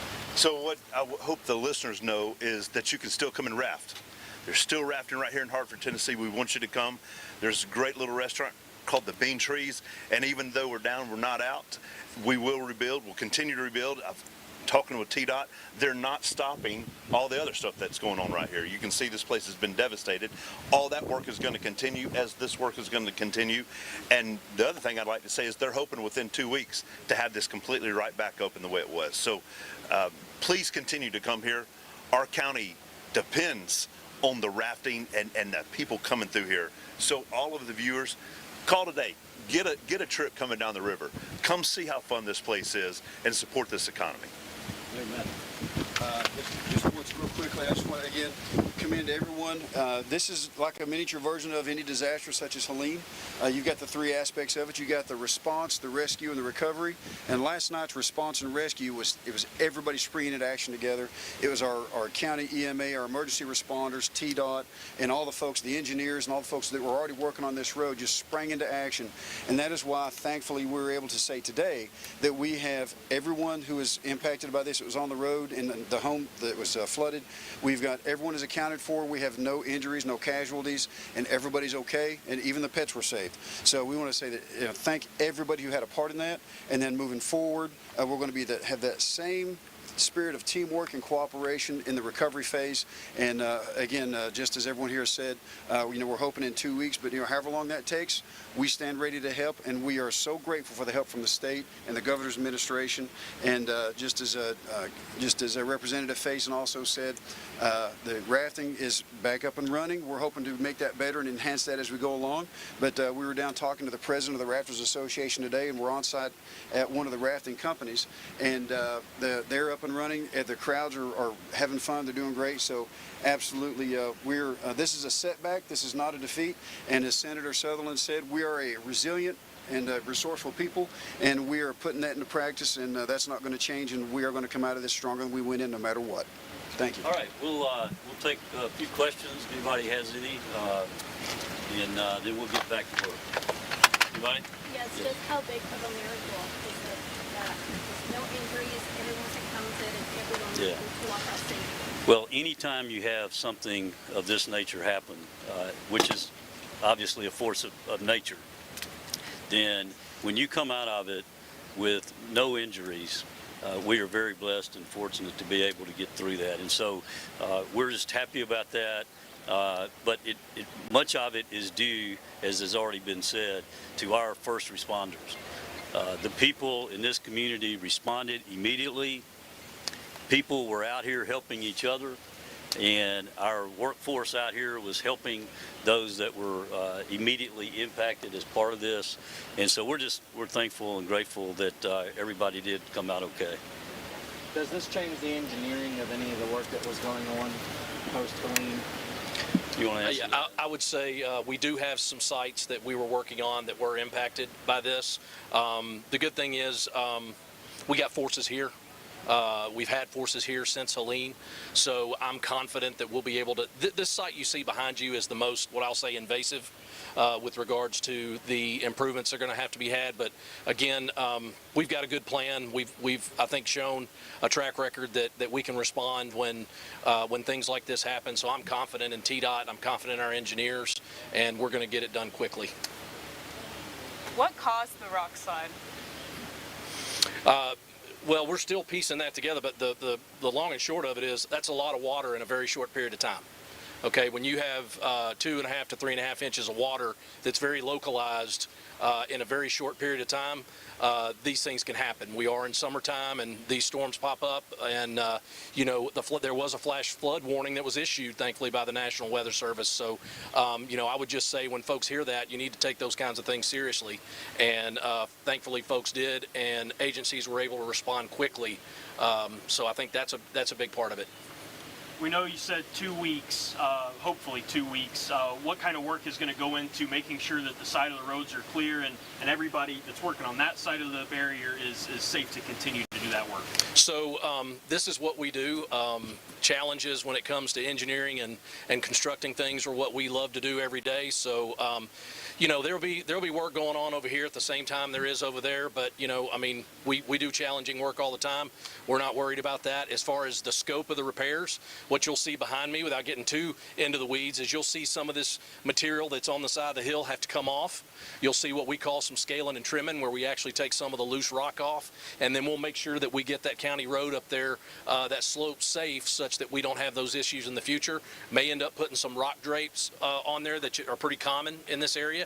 Again, we'll assess that as we go. There are actually engineers working in the office right now as I speak to come up with those plans for those fixes. And you said there were 4, this obviously being the biggest one. Yeah. Where were the other 3? They're scattered out throughout this stretch here. I will say I want to make clear that there is significant damage to this interchange. While we're looking at this one slide, there's several feet of mud. Those are entrance ramps to exit ramps to an interchange down there. We're going to go to work getting those cleaned up such that we can assess what kind of damage there is there. But our focus is going to be on getting the interstate, getting connectivity, getting the interstate open as quickly as we can. We know this area depends on this route from a commerce standpoint as well as emergency services. So our focus is always getting our routes reconnected as soon as possible. Let me add something to what he said. When this area of Tennessee hurts, the whole state hurts. This is a major artery that feeds all the way to Memphis. And I want to brag on TDOT just for a minute. I'm actually good friends with the state representative from right here on this side of North Carolina. And when all this was going on with Hurricane Helene, he called me one time. He said, Jeremy, I hate to think that Tennessee does anything better than we do, but the way your Department of Transportation has responded with the quickness, the viciousness, the money up front, the way y'all done that, we could never do that in North Carolina. And I've looked and seen other states that don't have the capacity to answer with this quickness. With less than 24 hours, our guys are here. We're already working on it. We've got engineers, part of it. Blaylock and Jones are already doing the work. That's something that all of your viewers can be proud of. This is our state, and we're not in debt by doing that. This is ran well, and we've got a great commissioner that we're going to miss one day. He's announced his retirement. We're going to miss him, but TDOT has ran well, and we benefit from how they run this state and our highways. Y'all mentioned that you had you had funds available. Do you have an estimate of the cost? I know it's so early. Yeah, it is early. You want to answer that question? You can go ahead. So right now, we think we're in the $500,000 range with where we are. But again, I want to say, depending on what we find when we uncover this interchange, that could change.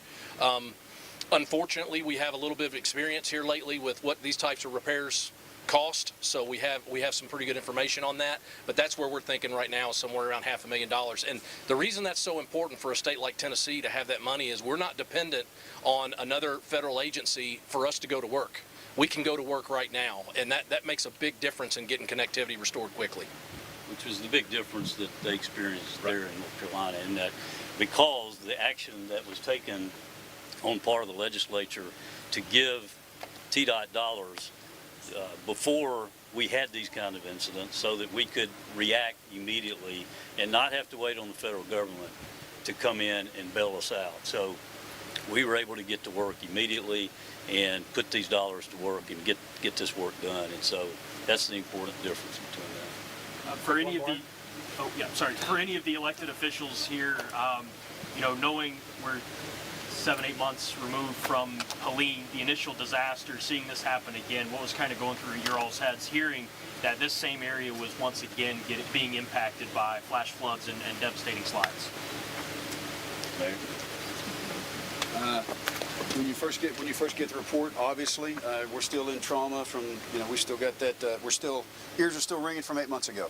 And so when that first call went out, immediately it was like, oh no, not again. But then within a half a second later, that is, okay, let's do this. And that's what we do. Whatever the challenge is, we're going to face it together head on, and we're going to overcome it. Doesn't matter what it is. Like just Senator Sullivan says, you get knocked down, so what? You get back up and you keep going, and that's what we're going to do. No matter what. If this happens again, we'll do the same. Mayor, that's my second question. I mean, just what does this tell you about Uptown? It's been a one-two punch. It's reminded, as has been said many times, it's reminded us who we are. That we are a tough and resilient people. Our ancestors they carved this community out of the wilderness, and we are the descendants of those people. And we still have that same toughness and resilience and unity, and that's what gets us through, and that's what we're going to keep doing. And with that, and the help of God and our friends at the state of Tennessee and TDOT and Commissioner Ely and everybody else and all of our friends and neighbors in surrounding areas, that's what's getting us through. That's what's always got us through, and that's going to continue to be that way. And we're going to make each day a little better than the last. All right, we're going to go get to work, and we're not going to stop till we get this done. So thank you all for being here today. Thank you. Sorry.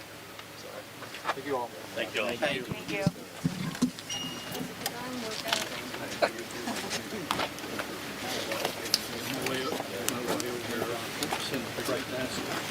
Hey Maria, good to see you. All right, so hey, it's nice that Tennessee has that type of fund where they could just reach out, get the money that is needed, and start those repairs. Clearly, it's a situation that will be ever unfolding, and obviously we know we are in a severe weather type of season, so more impacts could be seen on I-40, but as they were saying, please avoid the area for quite some time. It's already inundated with a ton of other work that needs to be done, both on the North and North Carolina side and Tennessee side as well. So let's go to the forecast quick and just update folks. We are about to be joined by the state treasurer here pretty soon to talk a little bit about the Supreme Court's decision yesterday on a case in Tennessee, but we'll get to that in a couple of minutes. First, weather. Well, good Thursday afternoon to you. I'm WCNC meteorologist Majestic Storm, and today is a weather alert day because by this afternoon and this evening, we're concerned that we could see a few thunderstorms that will have the ability to quickly become strong to severe. So let's break down that severe weather threat for you today, and then we're going to be tracking a heat wave heading our way. You can see the Storm Prediction Center has a large majority of the East Coast under that severe weather threat, including all of the Carolinas. Once we zoom it on in, you can see all counties shaded in that orange. We're under a medium level risk for severe storms. This is likely where we're going to see more frequent storms and perhaps stronger storms. But even if you're watching for a county in a county shaded in this yellow, you have that low end risk for severe storms. You all just need to stay weather aware. It's a little deceiving because we're still holding on to plenty of sunshine. It's a beautiful day, but oftentimes that fuel and those warm temperatures and that humidity will actually act as fuel as we're heading into the day as we start to see those storms develop. Now, as those storms do, we'll mainly be watching for number one, strong damaging winds. That's going to be the primary risk for everyone. You can see it there. Some of those winds capable of gusting over 60 miles an hour. So if you have something outside that might blow away or get damaged, make sure it is secure. And then we could see isolated hail here and there. The good news is today will be the only day that we are going to be watching for some severe weather. Friday and Saturday, not so much, but we'll trade the severe weather for very warm temperatures. Here's the rest of the day today. It is a WCNC weather alert day. Make sure you stay close to our weather team this afternoon and this evening.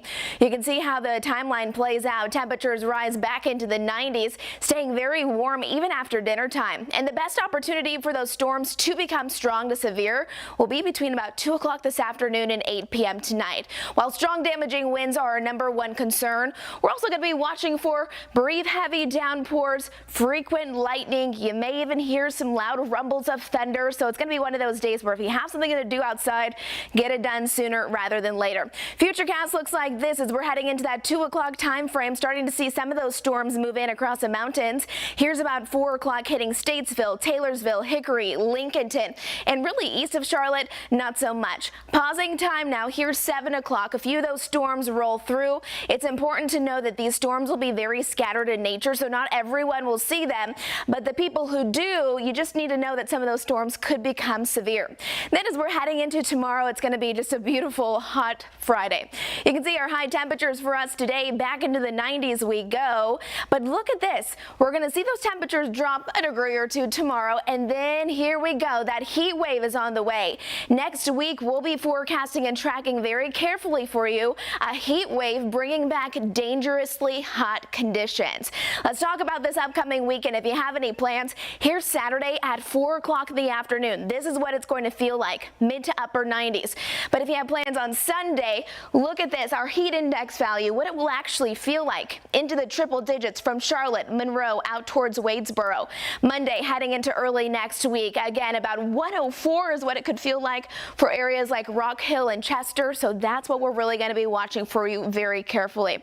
Again, today is a WCNC weather alert day because we do have the possibility of seeing some scattered rain showers this afternoon and this evening, and some of those storms could become strong. If they do, the primary risk will be strong damaging winds. Otherwise, our Friday looks fantastic. Lots of sunshine, but definitely warm. Make sure you are taking those precautions, drinking lots of water and taking breaks from the heat, especially if you work outside in the elements. Have a great Thursday.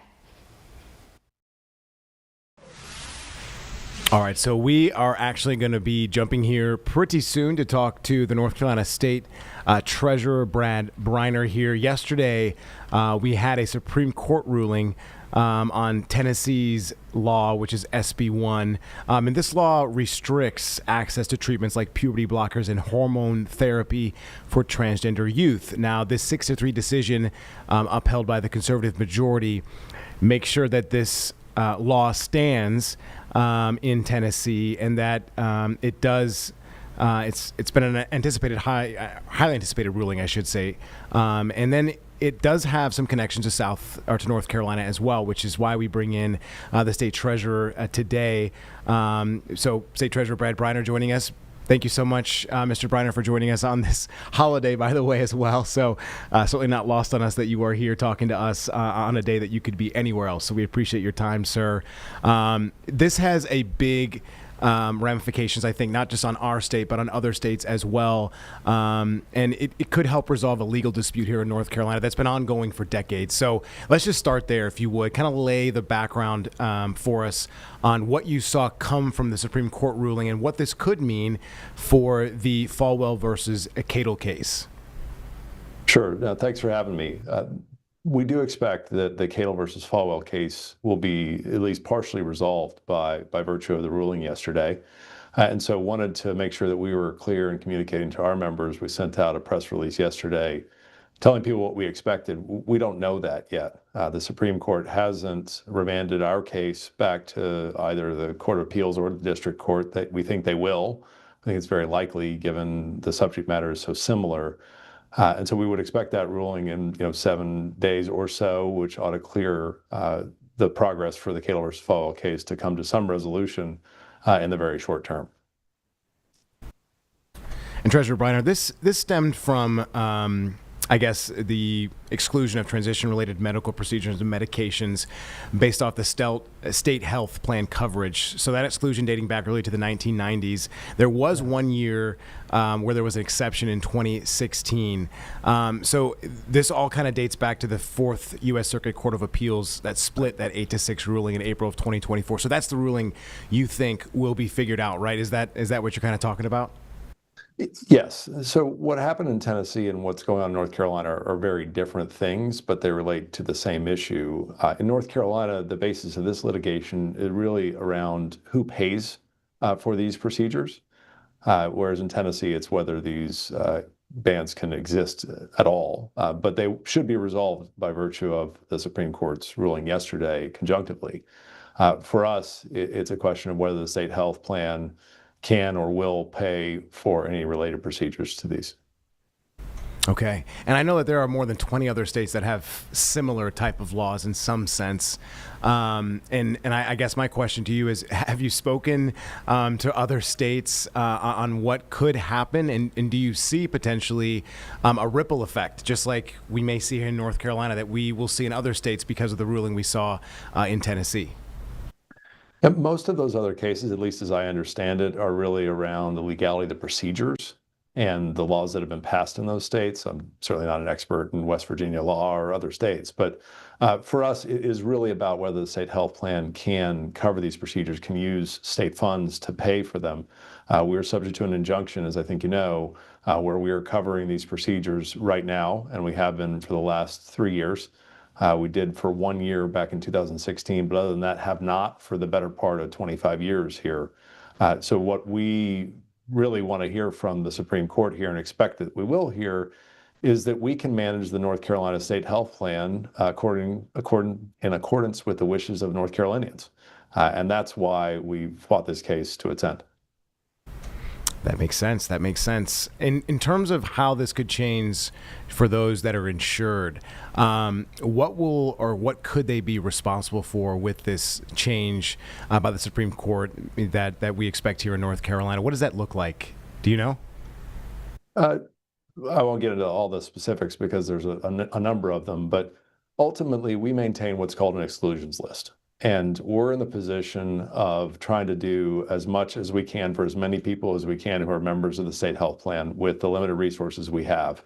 And so we've got to make a judgment call in conjunction with our partners at Aetna and others to ensure that we do the best we can for as many people as we can. So there are a number of exclusions on that list, including probably most notably of late, the weight loss medications, the GLP-1s that are now excluded. So we make determinations like that all the time. We would expect that the physical aspects of these procedures are no longer covered, but we continue to cover mental health, and we will do that as we did before, no matter how this ruling comes out.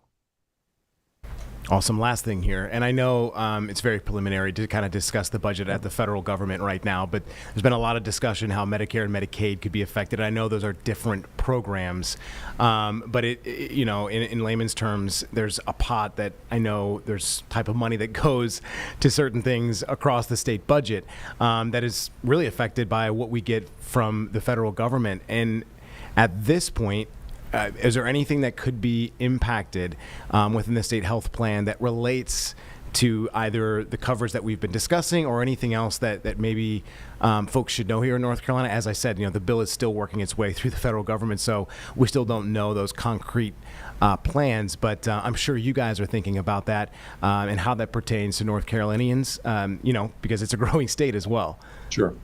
That's going to affect Medicaid very directly, and we, of course, don't run Medicaid, but we do have a series of members of the state health plan who are enrolled in Medicare Advantage.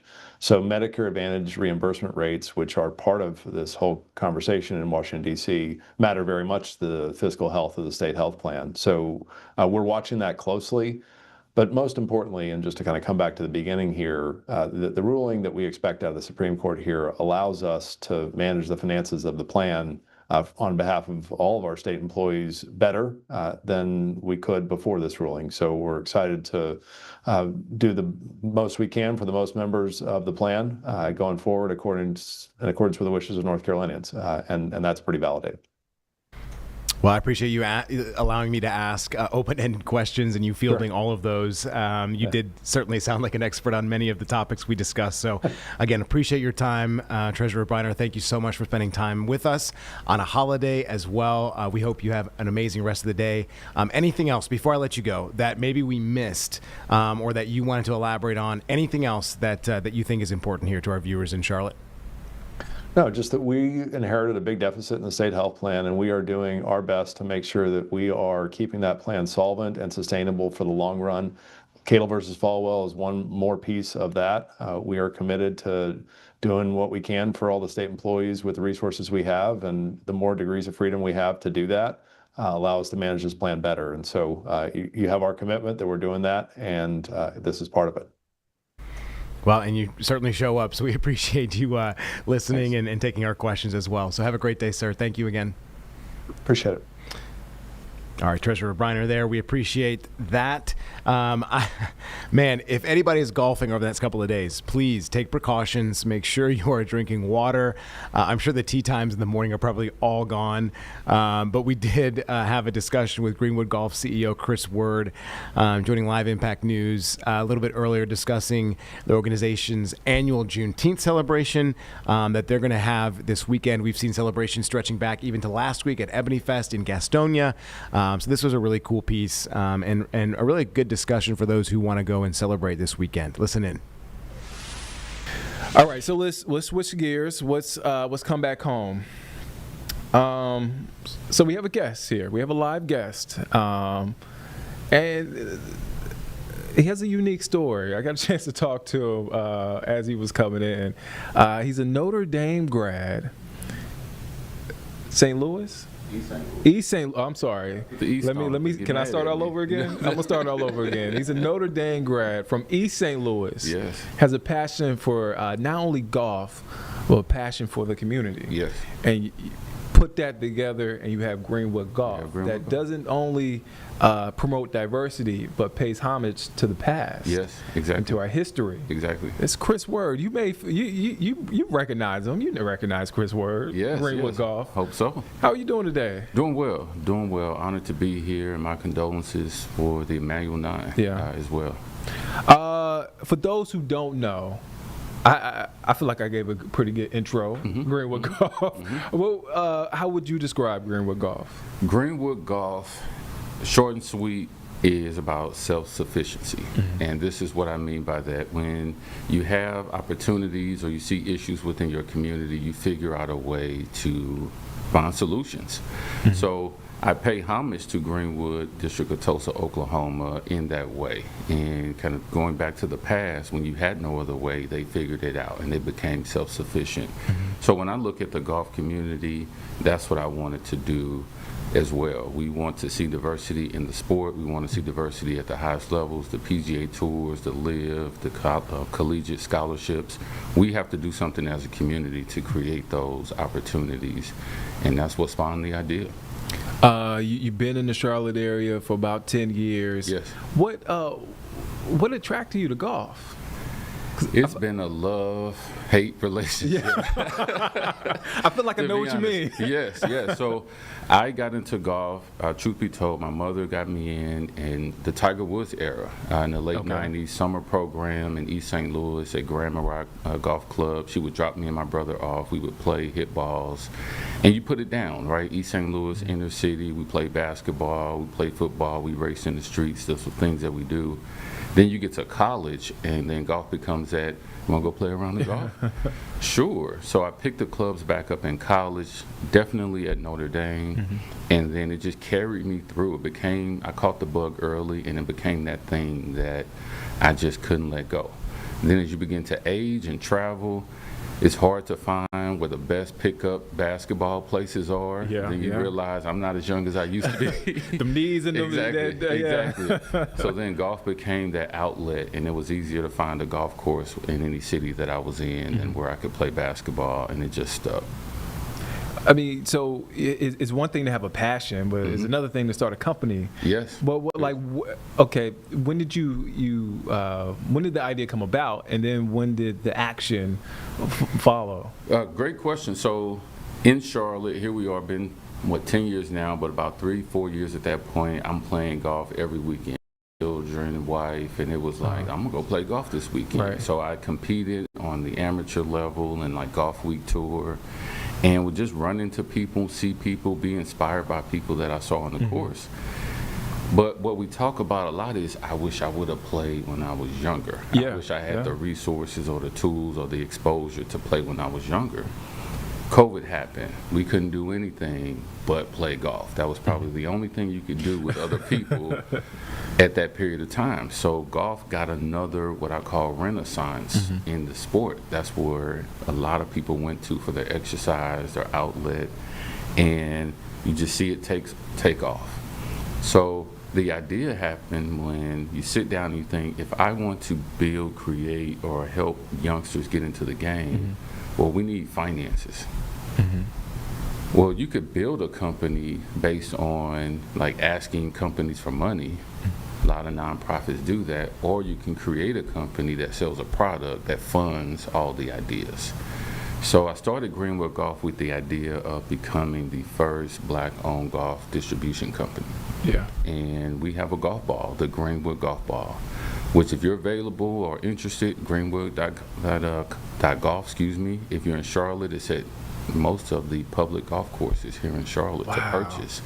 The idea is you need the golf ball to play the sport.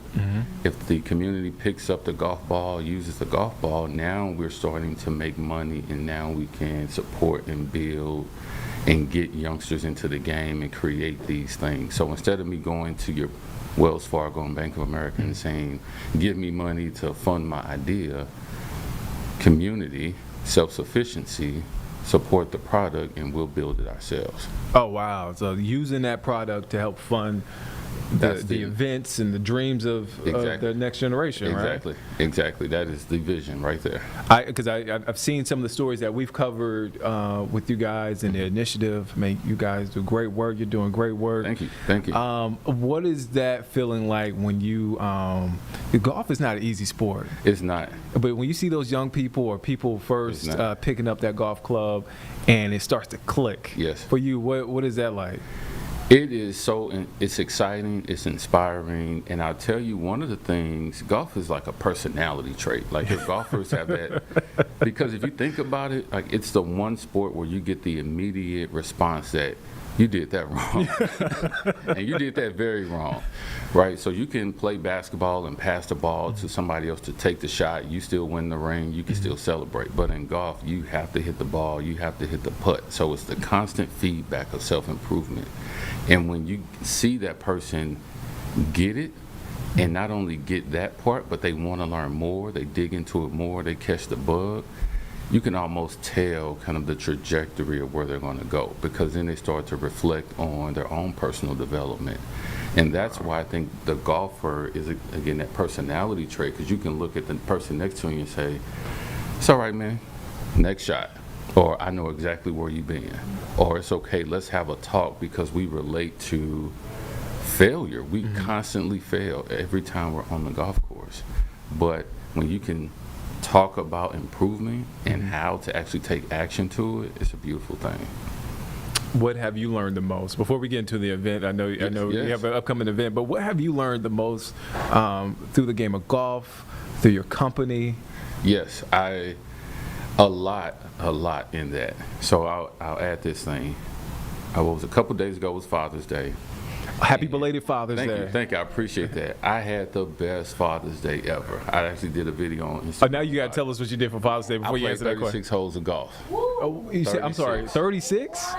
36. I left the house at 6:30. I played 18 holes at Catawba Creek in Gastonia. Drove past the house, stopped, got my cars, did my hellos, got my kisses, my hugs. Then I went down to Stonebridge and played with another group of guys at 2 o'clock, and I got back home at 7. But the beautiful thing about it is I was on that golf course the whole day like a kid. Like, I get to play golf. It's Father's Day. Oh, I get to play golf. It's Father's Day. And I joke about it, but when I walked back into the house, I was so happy. I was just happy. It was just being able to play the sport guilt-free. And we talked noise, and we put a couple dollars down, and gave each other a hard time. But just being on the course, and it was the best Father's Day ever. Ate food, went straight to sleep, and I ain't feel bad about it at all. It's Father's Day. So what I learned about myself is that failure will happen, and how do you deal with that? You can get mad and walk away. You can try to blame the person next to you, the noise on the road, the little leaf that landed in your way, the squirrel that caused a distraction, or you can figure it out and try again. And you got 17 holes or 18 holes or 9 holes, whatever's left, to keep trying and keep getting better. That's the biggest thing that I learned. So then when you come off the golf course and you look at life, you realize that it's not perfect. Things are going to happen, right? Somebody's going to say something. Something's going to happen in your day that you didn't expect. It's okay. Figure it out. You'll be all right. Keep going.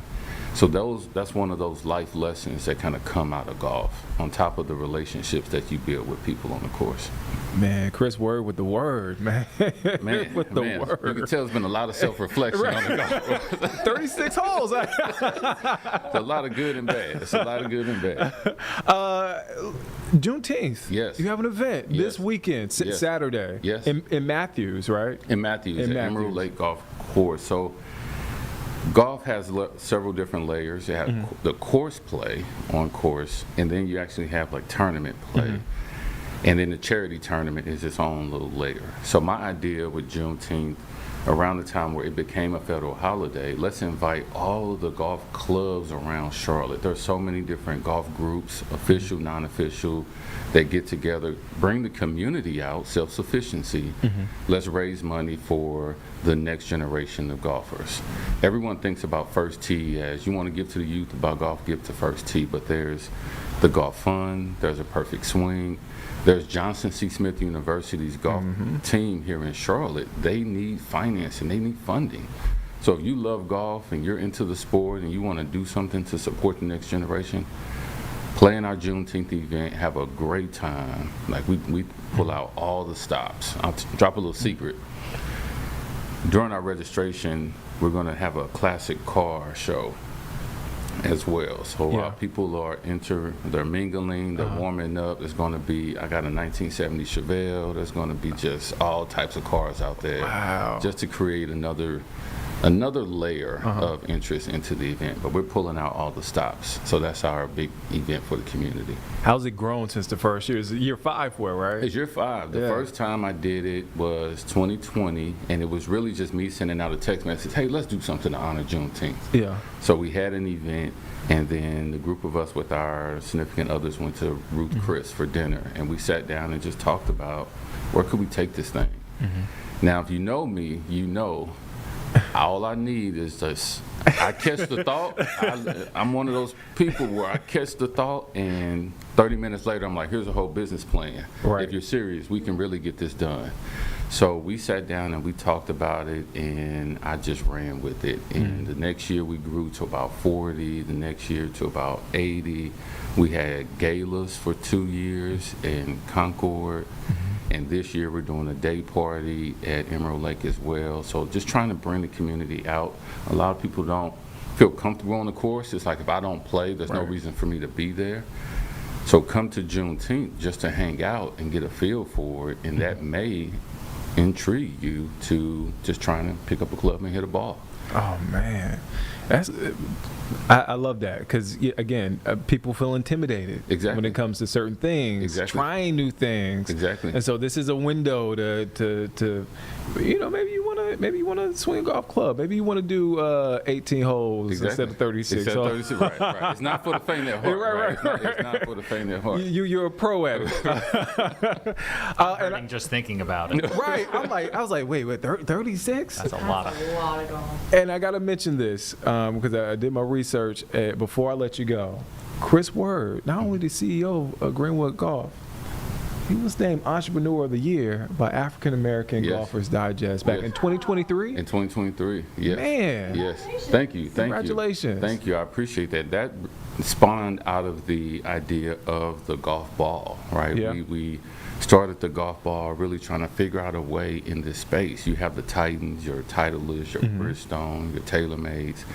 How can we do this thing? And that golf ball came up, and we eventually became USGA conforming status, which means a PGA player could play it. They may not, but they could. Yeah. And then bring it out to the community. Let's really try to do this thing. I'm not a talker a lot. Right? I don't just want to talk about the idea. Let's try. Right. So start the golf ball, and then the African American Golfers Digest magazine recognized me as the Entrepreneur of the Year, and I got some other things up my sleeve that I'm working on before the end of this year. And folks can support the website? Thank you for asking. Greenwood.golf. Greenwood.golf. All of our events. I do blog posts to kind of keep the conversation going. And I'll tell you this, another little thing. Our goal this year, 2025, is to create an endowment for Johnson C. Smith University. That's amazing. That's amazing. We are setting out a financial goal to get this thing established. So if you can't play Saturday or can't make it and you want to support $20, $5, $10, whatever you have goes a long way to building out this legacy for the next generation. And Greenwood.golf is where you can find that information. Will you come back once you hit the goal? I will come back with bells on. Bells, okay. I appreciate you, man. Chris Word with the word. I love that. I just created a new segment. But support Greenwood Golf, not only making Charlotte proud, but making East St. Louis proud. Oh, my man. I got to take you to play golf with that There you go. Hey, I've never played golf before, so hey. Let's do it. Chris Word, thank you for your time, man. Thank you. Appreciate that. That's Chris Word here. Yeah, and you can check out that interview shortly. It'll be on the website. It'll be on YouTube. Hang around. We're going to chat with you for a little bit.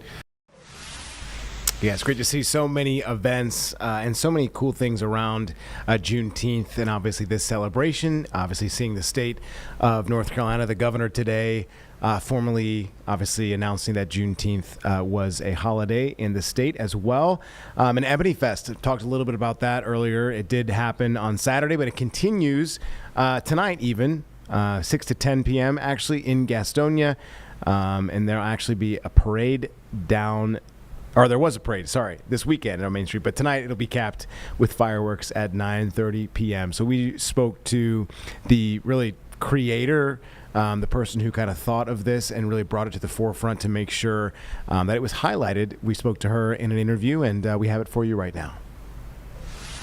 So starting off, just give us a little bit of background of just why you brought Ebony Fest to the city of Gastonia. I saw a little bit of the meeting video, but just kind of give us some context. Well, okay, so in 2019, I was part of the Highland Festival Planning Committee. Highland Festival at that time had been in Gastonia for 30 years, and it's a primarily community-based event that takes place in the Highland community in Ward 4 in Gastonia. And so as part of that 30-year event, we did some history. And the late Mayor Walker Reed was part of the Highland Festival. He came in and he shared a story with me. And the story was that when Highland Festival first began, it was called Ebony Fest. And at that time, I was really considering doing a Juneteenth festival, the very first one. And I didn't have a name for it. And so I was like, oh my goodness, Mayor Reed, I love that name. I said, can I use that for Juneteenth? And so he said yes. And in June of 2019 was our first Ebony Fest Juneteenth festival. And so there's some history in it locally, but we wanted to celebrate Juneteenth because it is an independent state for so many Americans. I mean, I consider it an American holiday. So for me, it just makes sense to celebrate Juneteenth and the 4th of July. So when we started, it was very small. We had probably less than 500 people. We had about 10, 15 vendors, and we did it at Irwin Center, which is also the home of Highland Festival. And in 2020, we got hit by COVID. So we did a Freedom March. And we walked from a local church here, Friendship Christian Church, to the police department, MLK Memorial, which is right across the street here. And then in 21, we were here. And we've been here ever since. Usually we pay for I pay for fireworks. I pay for the performers to come out. I pay for the DJ. And so this year, what happened was the city had removed in-kind services. So we were incurring a cost of about $15 for our $15,000 for our 2-day festival. And it was really city staffing, for them to open the bathrooms and for police and for EMS and fire. And all I asked for initially, Destiny, was that they could look at the bill and reduce the cost. And so I never expected, the outcome that we received, which was them accepting it as a city event and making it, the city's Juneteenth festival. So we got more than we asked for. And it has been kind of a whirlwind. I mean, we did all of this in less than a month. We signed our contract. They're going to pay for the fireworks this year. And then next year, we'll have a 1-day festival that will include the parade, the festival, and the fireworks all on June 19th. Okay, so are they covering things differently than they will going forward? Yes, so this year is just basic in-kind service costs are covered and the fireworks. Next year, there will be a budget. And so my nonprofit will be so excited because we've really incurred a lot of costs.